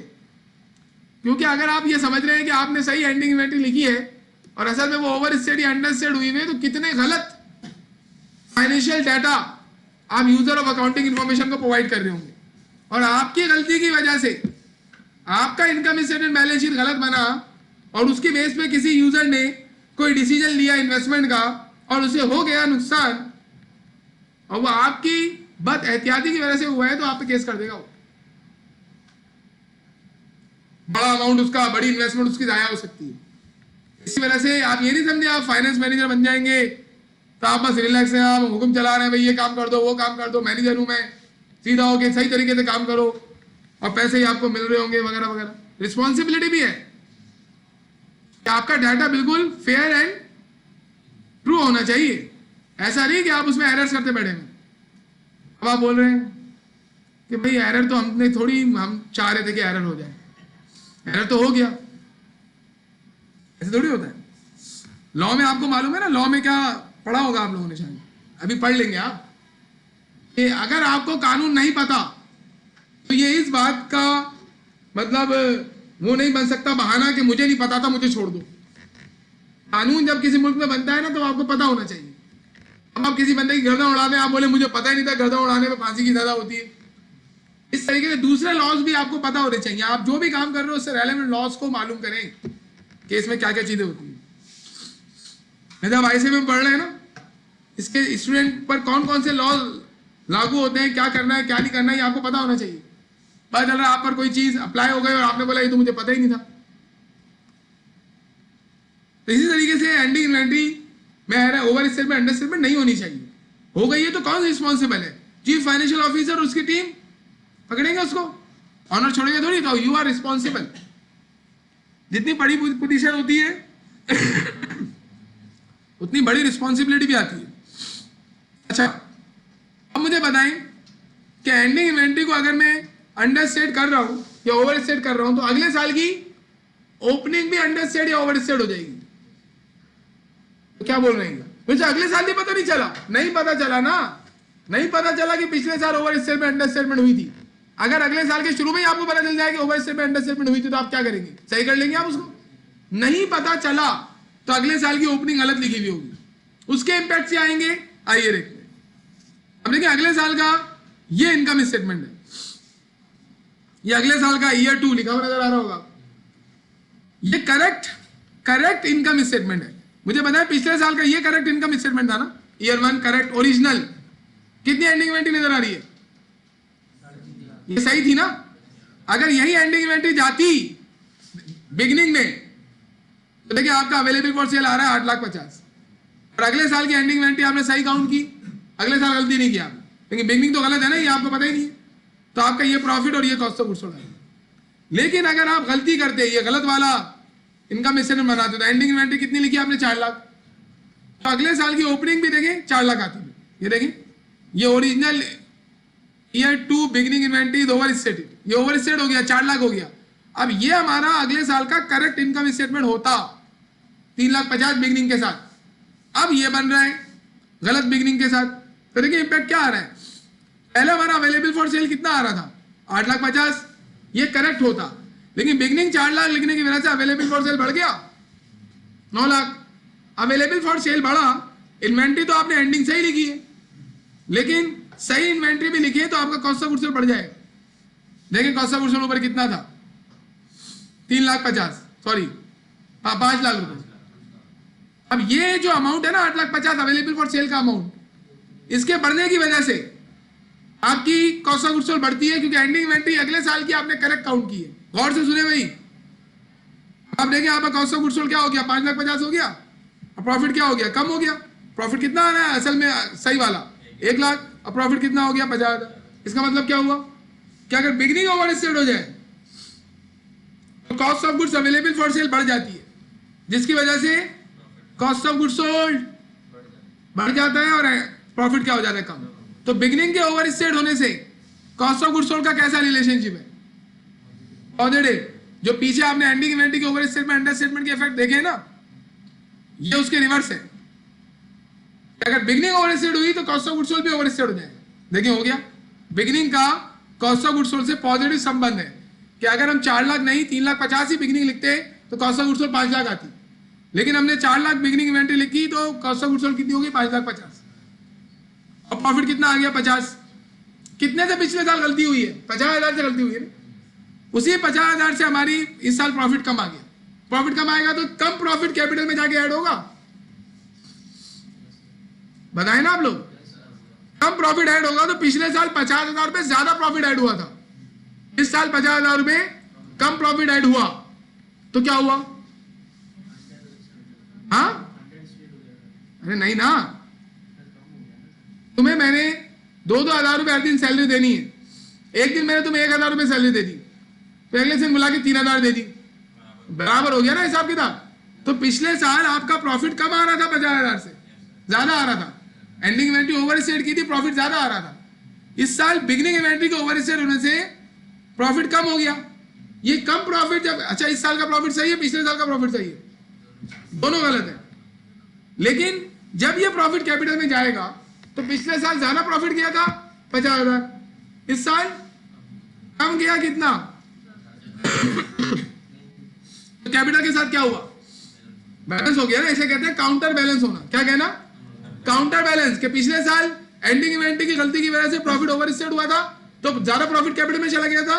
अब कम प्रॉफिट कैपिटल में जाएगा तो कैपिटल पे जो इफेक्ट पिछले साल आया था ना वो काउंटर बैलेंस हो जाएगा। ये सिर्फ किसके साथ होगा? ये सिर्फ कैपिटल के साथ होगा कि कैपिटल काउंटर बैलेंस हो जाएगा, बाकी सारी चीजें गलत होंगी आपकी। गलत मतलब बिगिनिंग इन्वेंट्री के ओवर स्टेट होने से, बताएं, बिगिनिंग इन्वेंट्री के ओवर स्टेट होने से profit cost of goods sold क्या हो जाएगा? Over state. Over state profit under state, income भी अंडर स्टेट। इनकम स्टेटमेंट तो गलत है आपका, लेकिन बैलेंस शीट आपकी सही हो जाएगी, क्योंकि बैलेंस शीट में आप कौन सी एंडिंग इन्वेंट्री लेके जाओगे? ये वाली, ये तो सही है।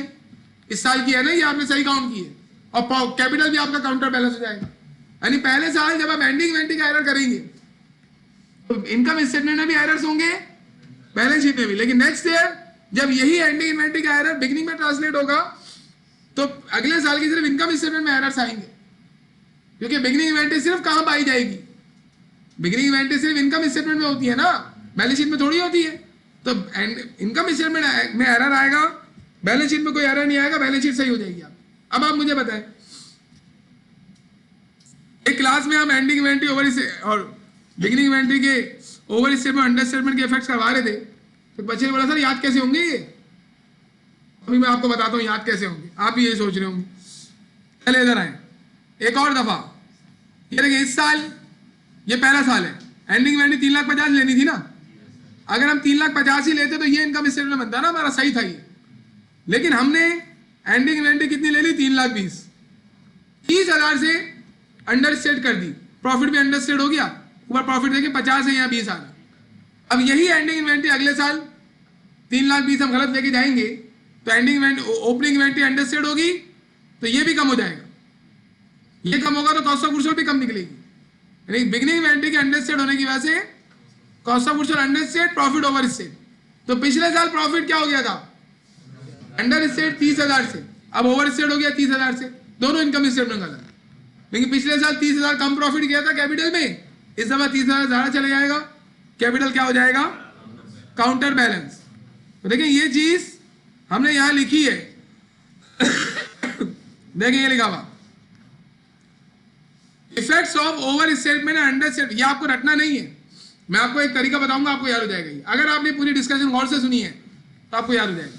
पहले इसको देख लेते हैं, बिगिनिंग इन्वेंटरी के ओवर स्टेटमेंट अंडर स्टेटमेंट के इफेक्ट्स क्या है कि एंडिंग इन्वेंटरी का कॉस्ट ऑफ गुड्स सोल्ड से नेगेटिव संबंध था, बाकी सबसे पॉजिटिव, जबकि बिगिनिंग इन्वेंटरी का कॉस्ट ऑफ गुड्स सोल्ड से पॉजिटिव संबंध है और बाकी सबसे नेगेटिव। अब देखिए ये बता रहा है क्या क्या मतलब है, बोल रहे हैं अगर बिगिनिंग इन्वेंटरी आपने ओवरस्टेट कर दी तो कॉस्ट ऑफ गुड्स सोल्ड भी ओवरस्टेट हो जाएगा, प्रॉफिट और इनकम अंडरस्टेट हो जाएंगी, इस साल की गलत हो जाएगी, ये भी गलत है, लेकिन कैपिटल काउंटर बैलेंस हो जाएगा, कैपिटल सही हो जाएगा।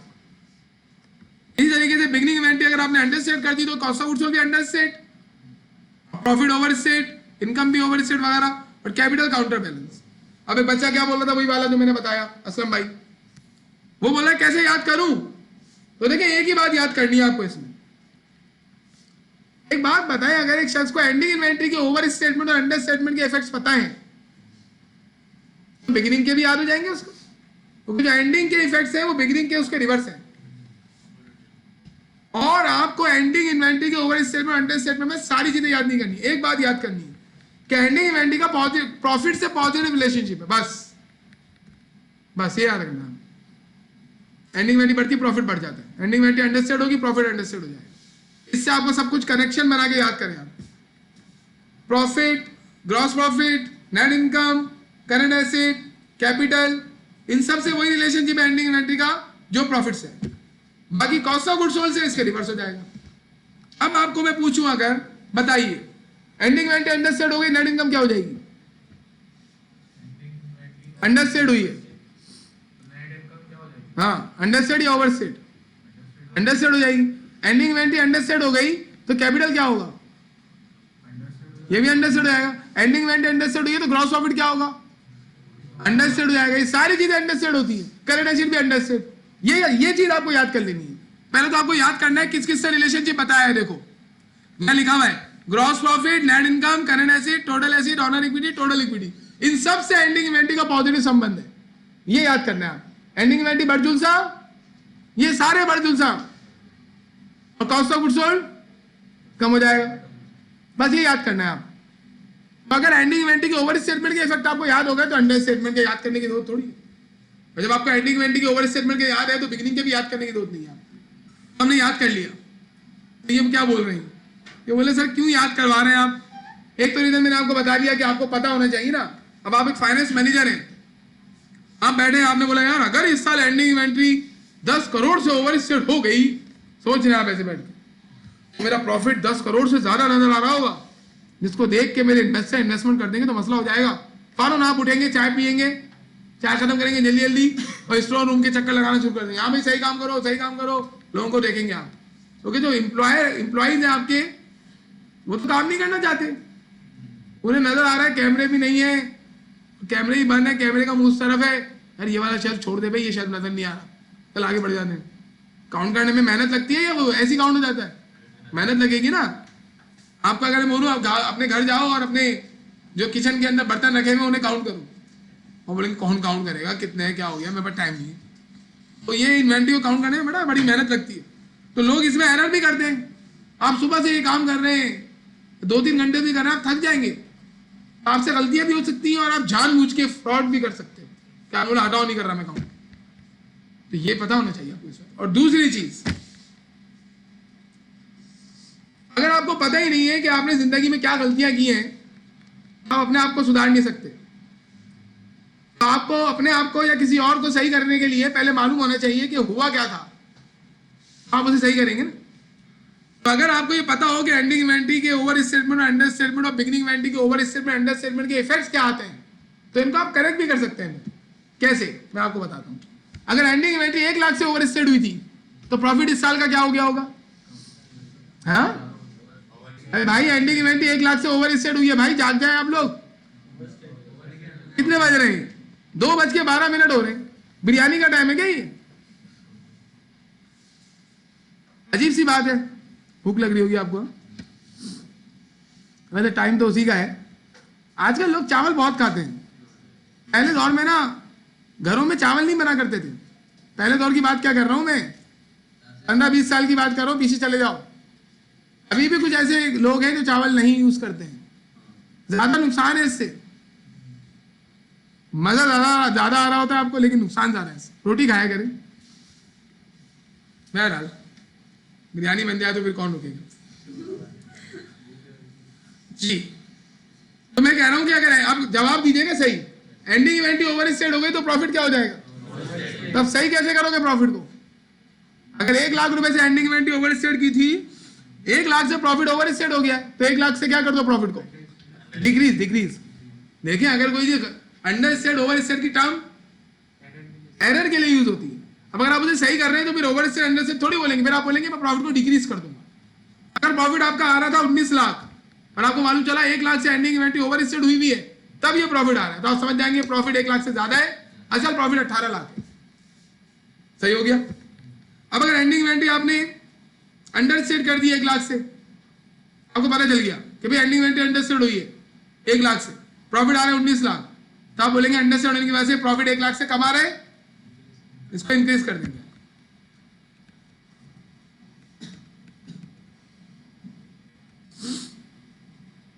अच्छा, एक और बात बताओ, एंडिंग इन्वेंट्री 1 लाख से ओवर स्टेट कर दी, कॉस्ट ऑफ गुड्स सोल्ड जो आ रही होगी वो क्या हुई भी होगी? Under state. सही कैसे करेंगे उसको? बता देंगे आप। एंडिंग इन्वेंट्री अगर आपने फॉर एग्जांपल ओवर स्टेट कर दी, अंडर स्टेट कर दी, कॉस्ट ऑफ गुड्स सोल्ड क्या हो गया होगा? Over state. सही कैसे करेंगे? कम कर देंगे उसको। एंडिंग इन्वेंट्री ओवर स्टेट हो गई, आपका कैपिटल क्या हो गया होगा? Over state. सही कैसे करेंगे? कम कर देंगे उसको। ये पूछते हैं आपसे पेपर में, आपसे कोई तकरीर थोड़ी लिखवाएंगे। वो बोलेंगे भाई ये cost of goods sold I है, ये इन्वेंट्री है, ये हमारे प्रॉफिट आए हैं, और हमने जब एंडिंग इन्वेंट्री काउंट की थी ना, इतने रुपए का एरर था। अब करेक्ट वाले प्रॉफिट बताओ, करेक्ट वाली कॉस्ट ऑफ गुड्स सोल्ड बताओ। तो आपको करेक्ट वाले प्रॉफिट, करेक्ट वाली cost of goods sold direct निकालनी है, इनकम स्टेटमेंट बनाए बगैर। कैसे निकालेंगे आप? आपको रिलेशनशिप याद होना चाहिए कि एंडिंग इन्वेंट्री का इससे ये रिलेशनशिप है। अगर एंडिंग इन्वेंट्री ओवर स्टेट हुई होगी तो इन सबके साथ ये मामला हो गए होंगे, तो इसमें ऐड कर दो, इसमें लेस कर दो, इसमें ऐड कर दो, इसमें लेस कर दो, करेक्ट अमाउंट निकाल लेंगे आप। और यही हम करने जा रहे हैं, ओनली फॉर यू। चले आ जाए, हर चीज हमने बनाई हुई है।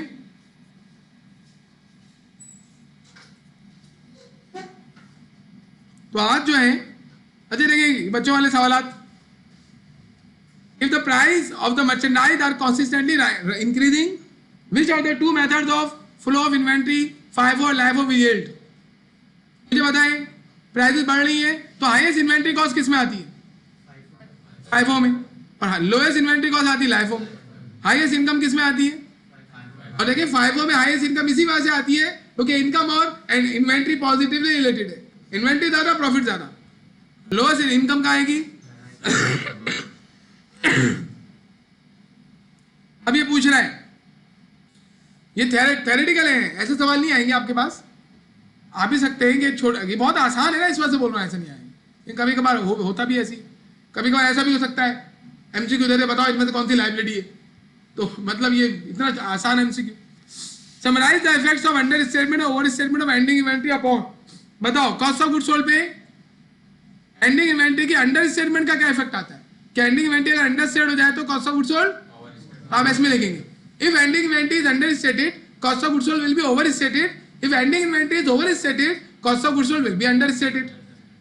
Net income, if ending inventory is under stated net income will also be understated, if ending inventory is overstated net income will be overstated, if ending inventory is understated owner equity is understated, if ending inventory is overstated और owner equity is overstated। ये लिखना है इसमें, तो लिखना थोड़ी है, वैसे बता दिया मैंने। ये है हमारा सवाल, ये वाला नहीं, ये वाला तुम लोग देख लेना, ये है हमारा सवाल। 14 सवाल,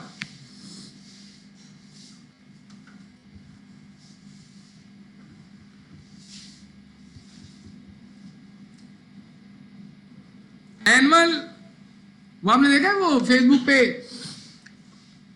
एक जो है बच्चा है, उसे बोला जा रहा है बताओ 53, 93, 85, 52, 93, 85, 63 और 1 कितने होंगे, तो यूं करके, तो हम लोग तो नहीं कर सकते, वो यूं करके कैलकुलेट कर रहा है ना वो, और करेक्ट आंसर बता रहा है। वो चीज अगर आपके साथ की जाए और आप प्रैक्टिस कर ले तो आप भी कर सकते हैं, हम भी कर सकते हैं, लेकिन हम शुरू में करेंगे तो हमारा दिमाग कितना मतलब खराब होगा, इसकी टेक्निक होती है ना। तो यही काम अभी होने वाला है आपके साथ, आप लोगों को कंसंट्रेशन बरकरार रखनी है, कंसंट्रेशन वाला काम है ये। क्या कह रहा है ये, annual earnings of Naseer and company for the period 2010 to 2014 appear below, ये इन्होंने अर्निंग दे दी है ना। ये क्या लिखा हुआ है, रिपोर्टेड नेट इनकम 2010 में इन्होंने कितनी इनकम बताई थी, 19,500 नेट इनकम है, ये इनकम स्टेटमेंट का फाइनल आंसर। 20,000, 2,000 इनकम, 4,500 का लॉस, 15,000 रुपए की इनकम। अब ये क्या बोल रहे हैं, review of the accounting record of the company reviews inventory misstated as listed below. हुआ क्या, 2014 के बाद आपने प्रोफेशनल हायर किया, आपने बोला जरा ये वेरिफिकेशन करो हमारे सारे रिकॉर्ड्स, वो बहुत ज्यादा एक्सपीरियंस्ड और बहुत ज्यादा एजुकेटेड बंदा है, उसने आपके रिकॉर्ड में से एरर्स निकाल ली, हालांकि वो स्टोर रूम में मौजूद नहीं था, उसकी टेक्निक है। तो उसने क्या किया, उसने ये बताया कि 2010 में आपकी इन्वेंट्री ओवरस्टेट हो गई थी 1,500 रुपए से। अब मैंने इसे 1,500 क्यों लिखा है, ताकि हमारी कैलकुलेशन में आसानी हो। मैं इसे 15 करोड़ भी लिख सकता था, समझ, पेपर में आप बड़े अमाउंट एक्सपेक्ट कर सकते हैं, ये मैं इस वजह से बता रहा हूं। ओके, 2011 में कोई एरर नहीं हुआ, 2012 में हमारी एंडिंग इन्वेंट्री, ये एंडिंग इन्वेंट्री के बारे में लिखा हुआ है, ओपनिंग इन्वेंट्री के बारे में नहीं लिखा हुआ। ओपनिंग इन्वेंट्री के बारे में नहीं बोलेगा वो, जब भी सिर्फ इन्वेंट्री लिखी हुई है इसका मतलब है एंडिंग इन्वेंट्री। 2012 में 2800 से एंडिंग इन्वेंट्री क्या हो गई, ओवर स्टेटेड। 13 में एंडिंग इन्वेंट्री अंडरस्टेड हुई है 4500 से, और 14 में एंडिंग इन्वेंट्री ओवर स्टेटेड हुई है 1600 से। कुछ नजर आ रहा है आपको, क्या नजर आ रहा है आपको? ये नजर आना चाहिए था कि 2010 में जब एंडिंग इन्वेंट्री ओवर स्टेटेड हुई ना 1500 से, तो 2011 में भी एरर मौजूद है, नजर नहीं आ रहा आपको? 11 में बिगिनिंग इन्वेंट्री 1500 से ओवरस्टेट हुई होगी, क्योंकि इस साल की जो एंडिंग है वो 2011 की बिगिनिंग होगी। इसका मतलब है 10 में एक एरर, 11 में भी एक एरर है। वो एरर क्या है, पिछले साल की एंडिंग इन्वेंट्री इस साल की ओपनिंग थी, तो इस साल की ओपनिंग इन्वेंट्री भी ओवरस्टेट होगी। अच्छा, 11 में अपनी एंडिंग इन्वेंट्री का एरर नहीं हुआ, इसका मतलब है 12 में ओपनिंग का एरर नहीं होगा। समझ में आ रही बात? लेकिन 10 में एंडिंग का एरर था ना 1500, तो यही 1500 का एरर 2011 में बिगिनिंग का एरर कहलाएगा। 2011 में एंडिंग इन्वेंट्री का कोई एरर नहीं हुआ, तो 2012 में बिगिनिंग का कोई एरर नहीं है। लेकिन 2012 में एंडिंग का एरर हुआ है 2800 से, तो ये 2800 का एरर 2013 की बिगिनिंग का भी एरर होगा, और 2013 की एंडिंग में भी एरर आया है, और 2013 के जो एंडिंग का एरर है ये 2014 का बिगिनिंग का एरर होगा, और 2014 की एंडिंग का भी एरर है। मतलब 14 में दोनों एरर है, अपनी एंडिंग का और इसकी ये बिगिनिंग भी एरर। 2013 में भी एरर 2 है, 12 में भी 2 एरर है, 11 में एक ही एरर है पिछले साल वाला, और 10 में एक ही एरर। अब आपको क्या बोल रहा है वो, you are required to calculate the corrected net income during the period. आपको इन तमाम ईयर्स की ये इनकम ऊपर लिखी हुई नजर आ रही है ना, इनको करेक्ट इनकम में कन्वर्ट करना है। तो ये बोल रहे हैं कोई मसला थोड़ी है। देखिए मेरी बात सुने, क्या बोला स्टूडेंट ने, मेरी बात सुने, 19,000 की इनकम दी ना, 19,500 की, दिस इज रॉन्ग। क्यों रॉन्ग? 1500 से एंडिंग इन्वेंटरी ओवर स्टेटेड थी, इसके ओवर स्टेट होने की वजह से प्रॉफिट ओवर स्टेट हुआ होगा ना, तो उसको सही कैसे करेंगे? इसमें तो 1500 माइनस कर ले, तालियां। 1500 बजानी नहीं है, 1500 इसमें से लेस करेंगे, 18,000 रुपये हमारी करेक्ट इनकम हो गई। इतना आसान। अच्छा, उसने बोला अगला भी मैं करके दिखा सकता हूँ। मैं बोला करो भाई। बोल रहा है ये जो हमारी इन्वेंट्री है ना एंडिंग, अगले साल की बिगनिंग बन जाएगी। बिगनिंग ओवर स्टेट होने का मतलब है प्रॉफिट अंडरस्टेड हो गया हो। इसका मतलब प्रॉफिट जो नजर आ रहा है ना 20,000, ये कम है, इसको सही ऐसे करूंगा, 1500 इसमें ऐड कर दूंगा। 2 साल का तो मैंने कर दिया। देखिए ओवरऑल हो रहा है ये, लेकिन आप सबका बार बार करेंगे ना, ये मैं कर रहा हूं खुद, मुझे याद है सही तरीके से, अभी आपने फर्स्ट टाइम पढ़ा है, आप घूम जाएंगे। तो घूमना नहीं है, थक जाता है इंसान तो थोड़ा ब्रेक लेना चाहिए। जब भी आप पढ़ रहे ना और आपको ऐसा लग रहा नहीं यार पढ़ा ही नहीं जा रहा मुझसे, इसका मतलब ये नहीं आपको छोड़ देना है आज। इसका मतलब आप जाएं जरा बाहर गलियों के चक्कर लगा के आए। आप लोग नहीं, ये लोग की बात, आप घर में ही घूम लें, किचन में कोई काम करके आ जाए, फिर चेंज हो जाएगा, फिर आगे बैठ जाएंगे। आप जाएं कहीं घूमे फिरे, दोस्तों से हाय हेलो करें 15-20 मिनट, फिर वापिस आके बैठ जाए, आपका स्टेमिना दोबारा वैसे ही हो जाए। अब स्टूडेंट क्या करता है, पढ़ रहा है यार, थक गया यार, मैं नहीं पढ़ा आज, छोड़ दिया, वो पूरी दिन गुजार दिया उसने, क्योंकि तरीका सही नहीं है। आप थोड़ा सा ब्रेक लें, ब्रेक लेंगे आप दोबारा काम कर सकते हैं।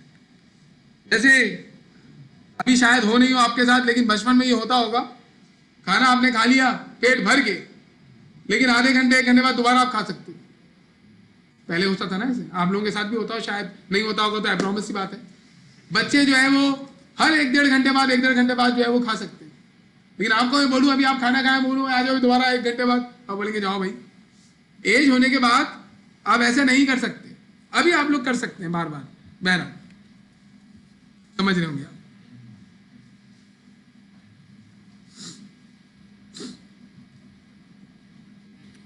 चले अब इसको सॉल्व करते हैं, बहुत आसान। मैं जो आपको तरीका बता रहा हूं उससे आपको ये बार बार सोचने की जरूरत नहीं पड़ेगी। लेकिन अभी इसने जो बच्चे ने मुझे बताया, इसको इसमें ये हो गया होगा तो ये हो गया होगा तो इसको माइनस कर दो, तो इसमें ये हो गया होगा तो ऐड कर लो, ये तरीका है, लेकिन आपको हर उसमें सोचना पड़ेगा। मैं आपसे बोलूं बताओ इधर क्या होगा 2012 में, मैं आपको सोचना पड़ेगा। एंडिंग इन्वेंटरी ओवर स्टेट हुई है, ये प्रॉफिट ओवर स्टेटेड हुआ होगा, इसको क्या करूंगा मैं माइनस कर दूंगा, इसमें से माइनस करोगे तो लॉस बन जाएगा 800 रुपये। सही बताया ना आपने। लेकिन आप इसको एक और तरीके से कर सकते हैं जिसमें आपका कम एफर्ट और कम टाइम लगेगा। डू यू वांट कि न्यूमेरिकल में आपका कम टाइम और कम एफर्ट लगे? तो उसका तरीका ये है कि जैसे मैंने क्या किया हुआ है टीचिंग, मैंने सारे फॉर्मेट बना के रख लिए। जब मैंने फर्स्ट टाइम पढ़ाया था तो क्लास से पहले मुझे टाइम लगाना पड़ता था, ये बनाओ, ये सारे हैंड आउट को सेट करो। अब मेरा वो टाइम सेव होता है, मैं कुछ और कर रहा हूं उसकी जगह पर। तो आप लोग जब पेपर में काम करें ना तो आपको थोड़ा इंटेलिजेंट एफर्ट्स करनी है, कम वक्त में ज्यादा काम होना चाहिए। और ये कब करता है इंसान? जब उसे वो चीज आ जाती है ना, फिर वो उसके शॉर्टकट ढूंढ सकता है। तो मैं आपको एक शॉर्टकट बता रहा हूं। रिपोर्टेड प्रॉफिट, रिपोर्टेड प्रॉफिट का मतलब जो उसने बताया है, कितना बताया है? रिपोर्टेड प्रॉफिट और लॉस है नहीं,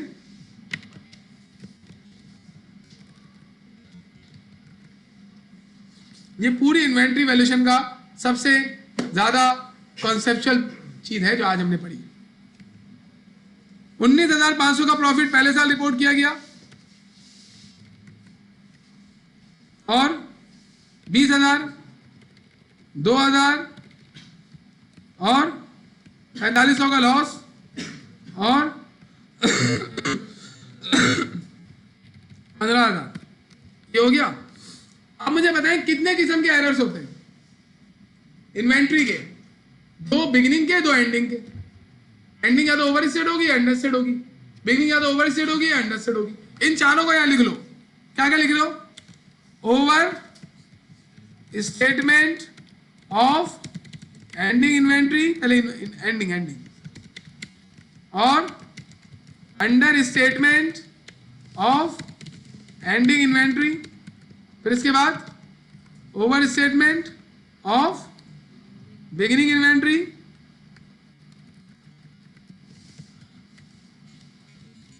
गौर से सुनिएगा जो बता रहा हूं मैं।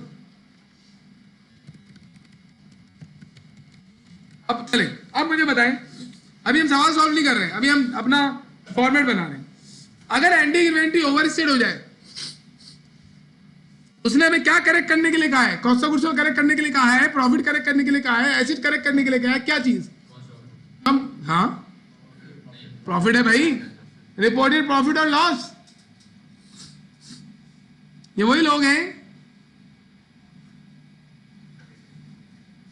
जो चाय में बिरयानी डाल के खाते हैं। कभी देखा ऐसा बंदा आपने? नहीं देखा, मैंने भी नहीं देखा, मैंने तो ऐसे बोला है। वो देखा है जो बिरयानी पहले में डाल के खाते हैं, बिरयानी के अंदर लबी शीरी मिला लेते हैं। देखे आपने ऐसे लोग? तो देखे होंगे, नफसियाती भी देखे, नफसियाती कहलाते हैं ऐसे लोग। पता नहीं क्या है भाई, लबी शीरी मिला दी बिरयानी में, पता नहीं उसको अच्छा लग रहा होगा यार। तो बेटा ये प्रॉफिट है यार, कॉस्ट ऑफ गुड्स सोल्ड कहां से आ गया? ये पूछ रहा है प्रॉफिट के इफेक्ट्स बताने हमें। मुझे बताएं, एंडिंग इन्वेंटरी ओवर स्टेट होती है तो प्रॉफिट क्या हो जाता है? तो सही करने के लिए क्या करोगे? लेस या ऐड? लेस। इसी वजह से देखिए मैं यहां पे लिख रहा हूं लेस। मैं बोल रहा हूं एंडिंग इन्वेंट्री जब ओवर स्टेट होती है ना तो प्रॉफिट ओवर स्टेट हो जाता है, तो सही करने के लिए मैं माइनस करूंगा। ये मैंने बना लिया एक।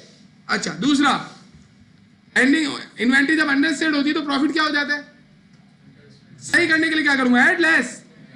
तो यहां मैंने लिख लिया ऐड। इससे मुझे फायदा क्या होगा? अगर मैं ऐसा कर रहा हूं, अभी देखिएगा आप क्या फायदा होगा। मुझे बार बार सोचने की जरूरत नहीं पड़ेगी। अब यहां लिख दिया मैंने, एंडिंग इन्वेंट्री ओवर स्टेट हुई है तो मुझे लेस करना है। अब आप मुझे लेस क्यों करना है? बताओ लेस क्यों करना है? प्रॉफिट में से लेस, प्रॉफिट में से भाई। एंडिंग इन्वेंट्री अगर ओवर स्टेट हुई है तो प्रॉफिट को सही करने के लिए मैं लेस कर रहा हूं। क्यों? मैं आपको बता रहा हूं, गौर से सुने।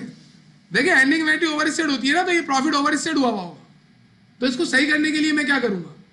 कम करूंगा ना। इसी वजह से मैंने लिखा है लेस। एंडिंग इन्वेंट्री अगर अंडर स्टेट होगी तो ये प्रॉफिट जो लिखा हुआ है ना, ये अंडर स्टेट हुआ होगा, तो हमें तो सही करना है ना, सही। तो सही करने के लिए तो मैं ऐड करूंगा ना। ये रिलेशनशिप के बरस लिखा हुआ है। रिलेशनशिप तो क्या थी? एंडिंग इन्वेंट्री ओवर स्टेट होती है तो प्रॉफिट ओवर स्टेट हो जाता है। यहां पे मुझे ऐड लिखना चाहिए था ना, लेकिन मैंने ऐड क्यों नहीं लिखा? क्योंकि मुझे प्रॉफिट को सही करना है। सही करने के लिए जब प्रॉफिट ज्यादा हुआ है तो उसे सही करने के लिए मैं माइनस करूंगा। बिगिनिंग इन्वेंट्री ओवर स्टेट होती तो प्रॉफिट क्या हो जाता है? बताइए ना भाई। अंडर स्टेट, तो सही करने के लिए क्या करूंगा? ऐड। ये तो आप डायरेक्ट भी लिख सकते थे। जो ऊपर एंडिंग इन्वेंट्री के साथ ऊपर हमने लिखा है ना लेस ऐड, नीचे ओपनिंग के साथ उसके रिवर्स लिखोगे ना। या देखो एंडिंग इन्वेंट्री के ओवर स्टेटमेंट को मैंने लेस लिखा है, बिगिनिंग इन्वेंट्री के ओवर स्टेटमेंट को क्या लिखूंगा? ऐड लिखूंगा। अच्छा यहां बताएं, बिगिनिंग इन्वेंट्री जब अंडर स्टेट होती तो प्रॉफिट क्या हो जाता है? Over state. तो कम क्या करूंगा? अब कम, लेस। इसको ऐसा लिखने का फायदा क्या है? फायदा ये है कि अब आपको सवाल में सोचने की जरूरत नहीं पड़ेगी। जैसे अभी हम सोच के करते हैं फर्स्ट टाइम, 1500 से 2010 में एंडिंग इन्वेंट्री क्या हुई है? Over state. तो मुझे प्रॉफिट को क्या करना है? कम करना है। तो देखिए हम यहां पर इस प्रॉफिट को माइनस करेंगे 1500 से, तो ये कितना आ जाएगा? 18,000 आ जाएगा। अब अगर मैं सोचे बगैर करूं तो बोलूं भाई क्या हुआ है? Ending inventory over state. Ending inventory over state कहां लिखी हुई है? ये लिखी हुई। क्या करना है? लेस करना है। तो यहां आएंगे आप 1500 से इसको लेस करना है।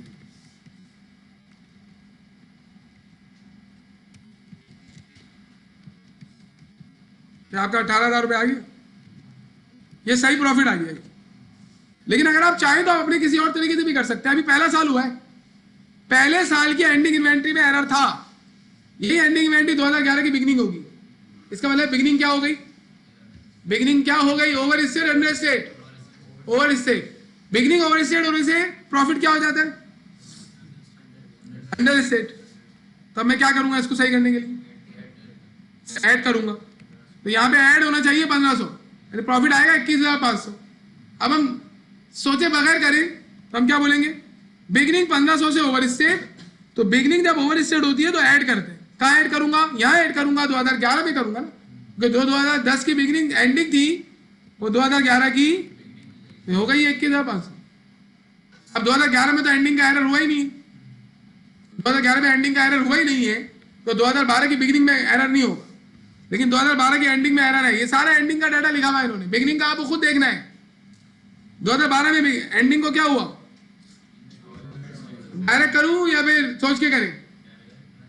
2800 से एंडिंग इन्वेंटरी ओवर स्टेड हुई है, और एंडिंग इन्वेंटरी जब ओवर स्टेड होती है तो क्या करते हैं, लेस। कितना, कहां पे लेस करूं, 13 में, 14 में, 11 में या 10 में, 12 में? कितना लेस करूंगा, 28।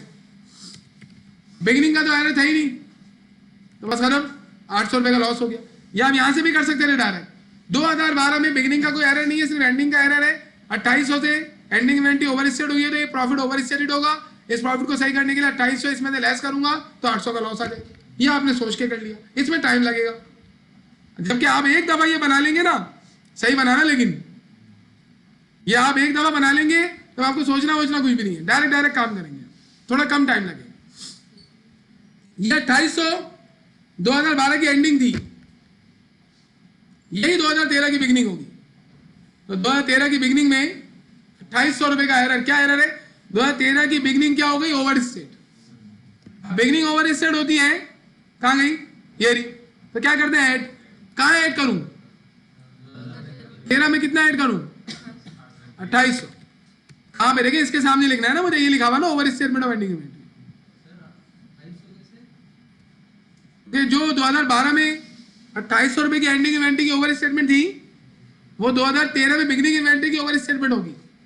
ये तो 4500 लिखा हुआ है ना, ये 2013 की एंडिंग इन्वेंटरी की गलती है।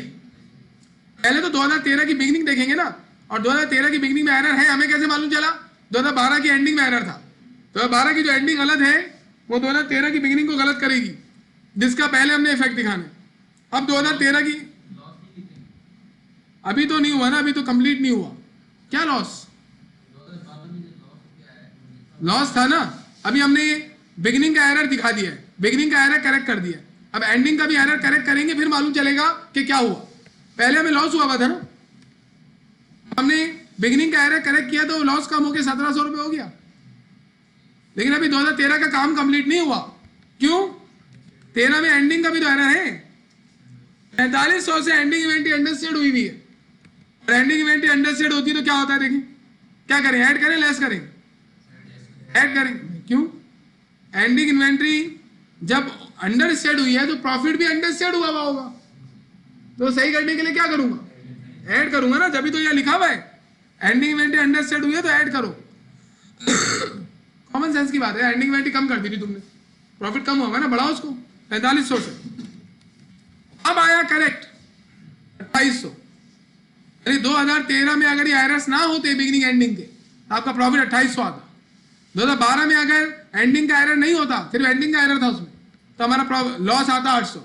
2011 में अगर बिगिनिंग का एरर ना होता, सिर्फ बिगिनिंग का एरर था उसमें, तो हमारा 21,500 प्रॉफिट आता। 2010 में एंडिंग का एरर नहीं होता तो 18,000 का प्रॉफिट आता। अब रह गया 2014। 2014 में कितने एरर है, 2014 में कितने एरर्स हैं, 2 एरर्स हैं। कौन कौन से, एक बिगिनिंग का और एक एंडिंग का। ये 4 नजर आ रहे हैं आपको। तो मैं ऐसे करूं तो आप 10 एरर बोल देंगे। आपको अपना दिमाग यूज करना है। क्या एरर है भाई 2014 में, बताइए। पहले बिगिनिंग, हमेशा पहले बिगिनिंग का बताया करें, बताइए, एरर बताएं। बिगिनिंग को क्या हुआ था, 4,500 से बिगिनिंग को अंडर स्टेट कर दिया है, कम बढ़ गया होता है। अंडर स्टेट ओवर स्टेट की टर्म आपको पता चल चुकी है। जब बिगिनिंग इवेंट अंडर स्टेट हुई होगी तो प्रॉफिट क्या हो गया होगा, भाई जो प्रॉफिट है उसका बिगिनिंग से नेगेटिव रिलेशनशिप है, नेगेटिव है ना। एंडिंग इन्वेंटरी का प्रॉफिट से पॉजिटिव रिलेशनशिप होता है, जबकि बिगिनिंग का प्रॉफिट से नेगेटिव। तो प्रॉफिट अंडरस्टेड किया है, सॉरी एंडिंग इन्वेंटरी अंडरस्टेड हुई है, बिगिनिंग इन्वेंटरी अंडरस्टेड हुई है 2014 में, तो बिगिनिंग इन्वेंटरी के अंडरस्टेड होने से प्रॉफिट क्या हो गया होगा, बढ़ गया होगा। तो अब कैसे क्या करेंगे, उसे कम करेंगे। इसी वजह से मुझे माइनस करना पड़ेगा 4500। लिंक का ये देखो यहाँ लिखा हुआ भी है डायरेक्ट। क्या हुआ बिगिनिंग इन्वेंटरी,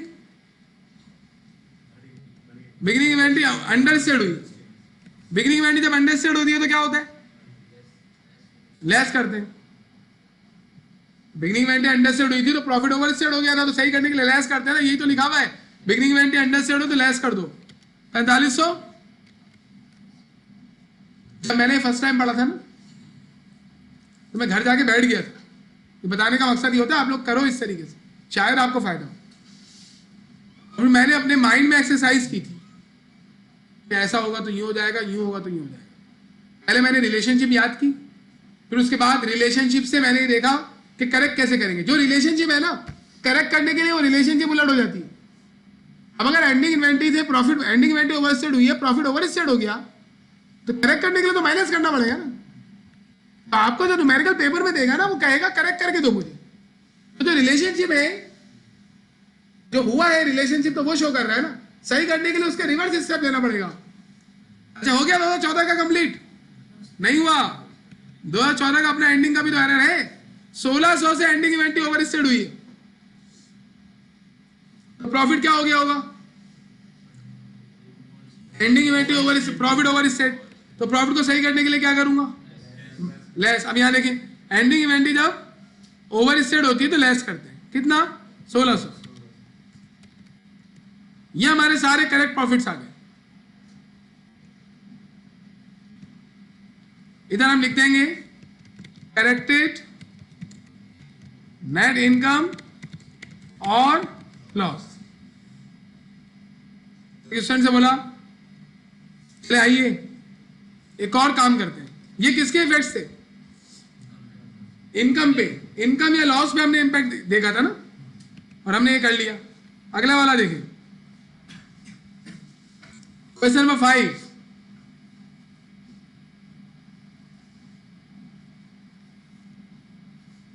खत्म हो गया। बोल रहा है मैं आपको 3 साल का net sale, cost of goods sold और ग्रॉस प्रॉफिट का डाटा दे रहा हूं। एंडिंग इन्वेंटरी के ओवर स्टेटमेंट, अंडर स्टेटमेंट के इफेक्ट्स इनमें से किस किस पे आते हैं? Sale, cost of goods sold, gross profit में से कॉस्ट ऑफ गुड्स सोल्ड पे आते हैं और ग्रॉस प्रॉफिट पे आते हैं, नेट सेल में नहीं आते। 3 सालों के इन्होंने प्रॉफिट्स निकाल के दिए हैं। कैसे निकला होगा? नेट सेल में से cost of goods sold less क्या होगा? ग्रॉस प्रॉफिट आ गया होगा। तीनों में यही हुआ होगा। और ये कह रहा है कि भाई during the investigation of the companies record the following errors emerged. अभी एरर दिखा रहा है तो बच्चा खड़ा हो गया, सर एरर इन्होंने किए, सही हमें करने पड़ रहे हैं, ये क्या बात है? तो आपकी जब आप खुद काम करेंगे तो एरर ना हो, इस वजह से आपको पढ़ाया जा रहा है। अब क्या बोल रहे हैं? पहले साल एंडिंग इन्वेंटरी 7500 से अंडरस्टेड हो गई थी। तो हमें मालूम चल गया एंडिंग इन्वेंटरी अंडरस्टेड हुई थी। ये प्रॉफिट जो नजर आ रहा है ना 99,000, ये भी अंडरस्टेड हुआ होगा। तो सही करने के लिए क्या करूंगा? बढ़ाऊंगा। और ये cost of goods sold ending inventory understated होने की वजह से ज्यादा होगी, तो इसे क्या करूंगा? कम करूंगा।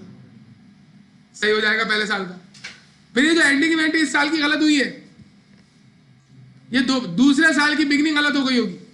7500 से एंडिंग बिगनिंग इन्वेंटरी अंडरस्टेड हुई होगी, जिसकी वजह से ये कॉस्ट ऑफ गुड्स सोल्ड क्या हो गई होगी?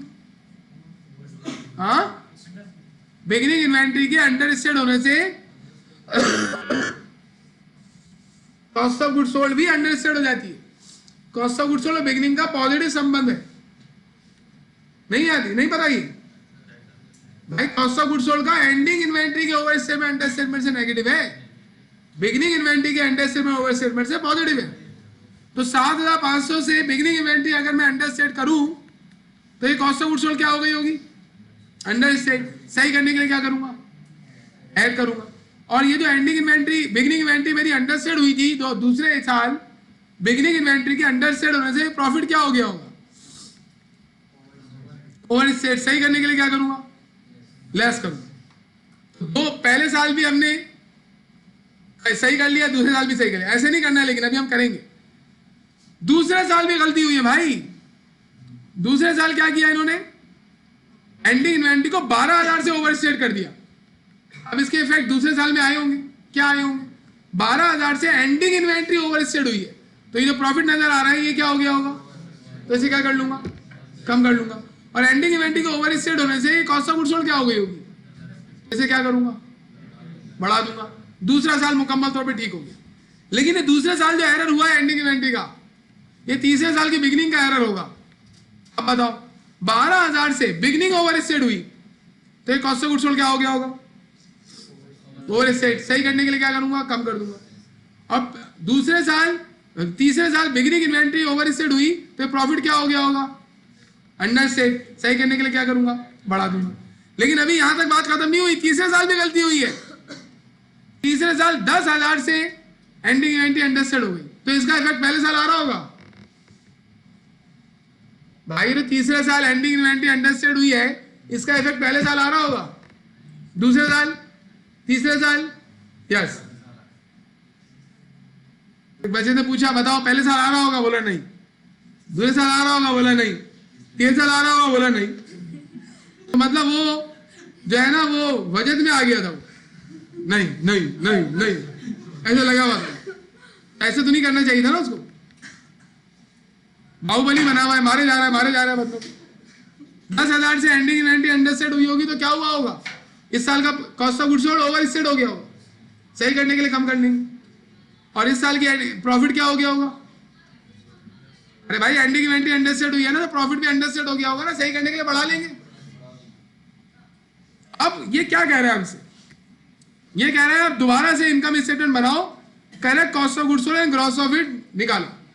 तो जो है ना एक बच्चा जो है ना वो बोल रहा है सर मैं आपको एक आसान तरीका बताऊं। मैंने पूछा बता दो, बोले सर देखिए इतनी बड़े काम नहीं करें आप सिर्फ कॉस्ट ऑफ गुड्स सोल्ड को करेक्ट कर लें और फिर ये स्टेटमेंट दोबारा प्रोड्यूस करें, सेल कॉपी करें और सही वाली cost of goods sold less कर लें, ग्रॉस प्रॉफिट खुद ब खुद सही ठीक हो जाएंगे। आप कॉस्ट ऑफ गुड्स सोल्ड को भी सही कर रहे हैं, ग्रॉस प्रॉफिट को भी सही कर रहे हैं, आप सिर्फ कॉस्ट ऑफ गुड्स सोल्ड को सही कर लें। सही बोल रहा है गलत बोल रहा है? हाँ, वो बच्चा मैं ही था। आइए जरा हम लोग करते हैं इसको। हम क्या करेंगे, हम करेक्टेड नेट इनकम नहीं निकालेंगे, हम corrected cost of goods sold निकालेंगे और फिर करेक्टेड इनकम खुद ब खुद निकल जाएगी। तो ये देखिए मैंने बनाया हुआ है। तो आपको जो है सबसे पहले तो घबराना नहीं है, इसको मैं मिटा देता हूं। हम शुरू से, असल में ये आपको लिखा हुआ भी नजर आ गया तो भी हम शुरू से पढ़ेंगे तो आपको समझ में आएगा।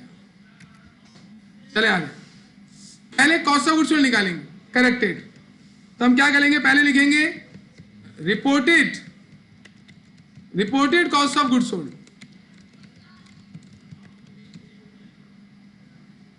जी बेटा कितनी कॉस्ट ऑफ गुड्स सोल्ड बता रहे हैं, 2,01,1,27,500, 2,01,000, 1,27,500 और तीसरी क्या है 1,05,000। ये हमने तीनों cost of goods sold copy कर ली। सही कॉस्ट ऑफ गुड्स सोल्ड लिखी है ना, लास्ट टाइम मैं करवा रहा था तो मैंने गलती से सेल्स लिख दिया था, पूरा सॉल्व कर लिया, फिर मुझे नजर आया मैंने सेल लिखी हुई है, फिर मैंने कॉस्ट ऑफ गुड्स सोल्ड लिखा है। तो कॉस्ट ऑफ गुड्स सोल्ड लिखी है ना मैं सारी। अब मुझे बताओ कितने किस्म के एंडिंग बिगिनिंग में एरर हो सकते हैं, 4।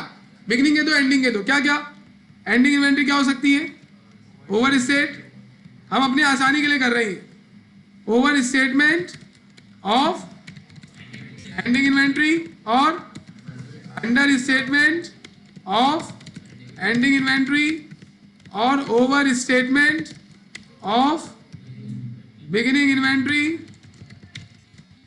और understatement of beginning inventory. अब मुझे बताएं, अब हम ऐड या लेस लिखेंगे ना यहाँ पर, बताएं एंडिंग इन्वेंट्री ओवर स्टेट होती है तो कॉस्ट ऑफ गुड्स सोल्ड क्या हो जाता है, अंडर स्टेट हो जाता है।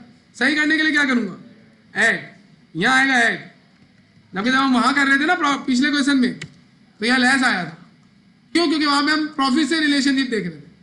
देख लें आप, यकीन नहीं आ रहा आपको, ये देखें ओवर स्टेट में मैंने लेस लिखा है, वापिस आ जाए जी। एंडिंग इन्वेंट्री अगर अंडर स्टेट होगी तो कॉस्ट ऑफ गुड्स सोल्ड क्या हो जाएगा, तो ओवर स्टेट। सही करने के लिए क्या करूंगा, लेस। अब देखिए इसके बाद भी आपको सोचने की जरूरत नहीं है, जो एंडिंग में हो रहा है बिगिनिंग में उसके रिवर्स लिख दो। ओवर स्टेट में मैंने लेस ऐड लिखा था ना, यहां पर आ जाएगा लेस। दिमाग कम यूज कर रहे हैं हम। आगे यहां पे ऐड आ जाएगा, ये बन गया, आपका काम हो गया। अब आप क्या करें, अब आप अमाउंट देख लें। पहले साल क्या एरर हुआ, एंडिंग इन्वेंट्री अंडर स्टेट हुई है 7,500 से, पहले साल का एरर है।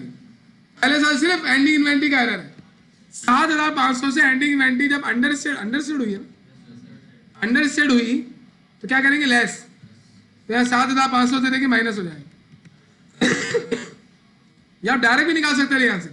आप बोले एंडिंग इन्वेंटरी अंडरस्टूड हुई है, इसका मतलब है cost of goods sold over stated, ऐसे कम कर लो, हमने कमी तो किया है। इसके बाद यही एंडिंग इन्वेंटरी 2000 दूसरे साल की बिगिनिंग बन जाएगी। बिगिनिंग भी क्या हो जाएगी, अंडर स्टेट, और बिगिनिंग अंडर स्टेट होती है तो क्या करते हैं, ऐड। कहाँ ऐड करूंगा, दूसरे साल में 7500, डायरेक्ट काम हो रहा है। दूसरे साल का क्या एरर है, 12000 से एंडिंग इन्वेंटरी ओवर स्टेट हुई है। एंडिंग इन्वेंटरी जब ओवर स्टेट होती है तो ऐड करते हैं, तो 12000 यहाँ ऐड कर लो दूसरे साल। दूसरे साल का काम खत्म। जो दूसरे साल की एंडिंग इन्वेंटरी का एरर है 12000 का, ये अगले साल की बिगिनिंग इन्वेंटरी का एरर होगा। तो तीसरे साल में बिगिनिंग इन्वेंटरी क्या हो गई है, ओवर स्टेट। देखो ना, एंडिंग ओवर स्टेट हुई थी ना, इसकी beginning over state, beginning over state होती है तो लेस करते हैं, यहाँ 12000 लेस कर लो। खुद ब खुद हमारी कॉस्ट ऑफ गुड्स सोल्ड ठीक हो रही है, नीचे मामला लगा हुआ है। अच्छा, तीसरे साल का बिगिनिंग का हमने सही कर लिया, तीसरे का एंडिंग का बताओ। 10,000 से एंडिंग इन्वेंटरी क्या हुई, अंडर स्टेट। तो एंडिंग इन्वेंटरी जब अंडर स्टेट होती है तो लेस करते हैं, माइनस कर लो 10,000। यह आपके कॉस्ट ऑफ गुड्स सोल्ड ठीक हो गए। कॉस्ट ऑफ गुड्स सोल्ड ठीक हो गया तो जिंदगी आसान हो गई। बस अगले स्टेटमेंट में लिखो net sales, net sale copy करो, और जो तुम लोगों ने corrected cost of goods sold निकाली है, देखिए करेक्ट और करेक्टेड में फर्क क्या होता है। करेक्ट मतलब जो पहली दफा में सही निकली, और करेक्टेड मतलब जो गलत थी हमने उसे सही किया। पप्पो आपकी खाना पका रही, जला दिया, अब उन्होंने उसको कोई तरकीब लगाई और उसे बराबर कर दिया सारा। तो that is not correct, that is corrected. और फर्स्ट टाइम में ही, फर्स्ट टाइम में सही बनाती तो वो करेक्ट होता, करेक्ट। करेक्टेड पप्पू के आगे नहीं बोल देना, पहले लड़ने आ गई हूँ। Corrected cost of goods sold नहीं है तो अलग बात है, जिसकी नहीं होती वो फिर पड़ोस वड़ोस में कहीं पुप्पो बना लेते हैं, क्योंकि जब सालगिरह होती है तो पुप्पो गिफ्ट लेके आती है। Corrected cost of goods sold. अब मुझे बताएं corrected cost of goods sold, ऊपर से पहले तो नेट सेल लिखवाई 3 लाख और 1,87,500, और इसके अलावा 1,50,000, ये हमने सेल कॉपी कर दी। अब ऊपर से डायरेक्ट ये आप cost of goods sold copy कर लें, कॉस्ट ऑफ गुड्स सोल्ड आ गई। अब इनको लेस कर दें आप, आपको देखिए करेक्टेड प्रॉफिट निकालने की जरूरत नहीं पड़ी। एक बच्चा क्या बोल रहा है, सर अगर ये करेक्टेड प्रॉफिट गलत हुआ फिर? मैंने उससे बोला कोई मसला नहीं है, आप चेक कर लो, चेक कर लो आप इसको। देखो पहले साल क्या हुआ था, 7,500 से एंडिंग इन्वेंटरी अंडरस्टेड हुई थी ना, तो प्रॉफिट भी अंडरस्टेड हुआ होगा। प्रॉफिट को क्या करेंगे, बढ़ाएंगे। तो प्रॉफिट था कितना पहले, 99,000, तो इसमें 7,500 बढ़ाया ना, हमने ऐड किया तो सही तो आया। ऐसे आप चेक भी कर सकते हैं, दूसरे साल का भी चेक कर सकते हो। दूसरे साल का प्रॉफिट आ कितना रहा था, 60,000। अब आप देखें, हम चेक कर रहे हैं इसको कि ये वाला अमाउंट 40,500 सही है या नहीं। तो आप देखिए पहले से दूसरे साल 7,500 तो बिगिनिंग अंडरस्टेड हुई थी, बिगिनिंग अंडरस्टेड होने से प्रॉफिट क्या हो गया, ओवर स्टेट। 7,500 से यहाँ पे प्रॉफिट को हमें कम करना पड़ेगा, पहली चीज हो गई। दूसरी चीज, दूसरे साल 12,000 से एंडिंग इन्वेंटरी ओवर स्टेट हुई थी, इससे प्रॉफिट ओवर स्टेट हो गया होगा, तो इस प्रॉफिट को माइनस करेंगे 12,000 से। अब इसको देख लें माइनस प्लस करके, वही प्रॉफिट आएगा जो ऊपर लिखा हुआ है 40,500। इसका मतलब मैंने सही किया है। यहाँ हमने डायरेक्ट प्रॉफिट पे इम्पैक्ट दिखाए, ये भी मैंने आपको टैली करके दिखाया, क्योंकि वहां पे हमने कॉस्ट ऑफ गुड्स सोल्ड को करेक्ट करके डायरेक्ट कर लिया। तो आज हमने ये देखा कि कंपैरेटिव इनकम स्टेटमेंट कैसे बनाते हैं, और FIFO, LIFO और एवरेज के रिजल्ट्स में क्या डिफरेंस होते हैं, और एंडिंग इन्वेंटरी ओवर और बिगनिंग इन्वेंटरी के अंडर स्टेटमेंट ओवर स्टेटमेंट के इफेक्ट्स आते क्या क्या है, और उनको करेक्ट कैसे करते हैं। और मैंने आपको एक न्यूमेरिकल दिया है बातों के A1 कंपनी वाला, जिसमें आपको एक ही सवाल को FIFO परपेचुअल, LIFO परपेचुअल और FIFO पीरियोडिक और LIFO पीरियोडिक से कल लाजमी करके लाना है। और आप मुझे बताएंगे कि इनकी एंडिंग इन्वेंट्री में एंडिंग इन्वेंट्री निकालनी है, बस एंडिंग इन्वेंट्री। कार्ड में तो खुद ब खुद कॉस्ट ऑफ गुड्स सोल्ड निकल के आ जाएगी, लेकिन पीरियोडिक के अंदर आप सिर्फ एंडिंग इन्वेंट्री निकाल के लाएंगे, क्योंकि एंडिंग इन्वेंट्री निकाल ली तो कॉस्ट ऑफ गुड्स सोल्ड का रिलेशनशिप भी समझ में आ जाएगा एंडिंग इन्वेंट्री की वजह से। और मैं आपको बता दूं FIFO के रिजल्ट सेम आते हैं, चाहे परपेचुअल से करें या पीरियोडिक से करें, हमेशा। LIFO के रिजल्ट डिफरेंट आते हैं। तो FIFO के रिजल्ट सेम क्यों आते हैं, क्या कौन से रिजल्ट, एंडिंग इन्वेंट्री और कॉस्ट ऑफ गुड्स सोल्ड और ग्रॉस प्रॉफिट। FIFO के रिजल्ट सेम क्यों आते हैं और LIFO के डिफरेंट क्यों आते हैं, ये आपने बताना है। घर जाके देखिए जो मैं बोल रहा हूं इसमें कितनी सदाकत है। कि फाइफो के परपेचुअल पीरियोडिक के रिजल्ट सेम है या नहीं और लाइफो के डिफरेंट है या नहीं, और फिर ये सोच के आए कि डिफरेंट है तो क्यों, फिर मैं आपको बताऊंगा कि क्यों है, तब आप मुझे बता देंगे।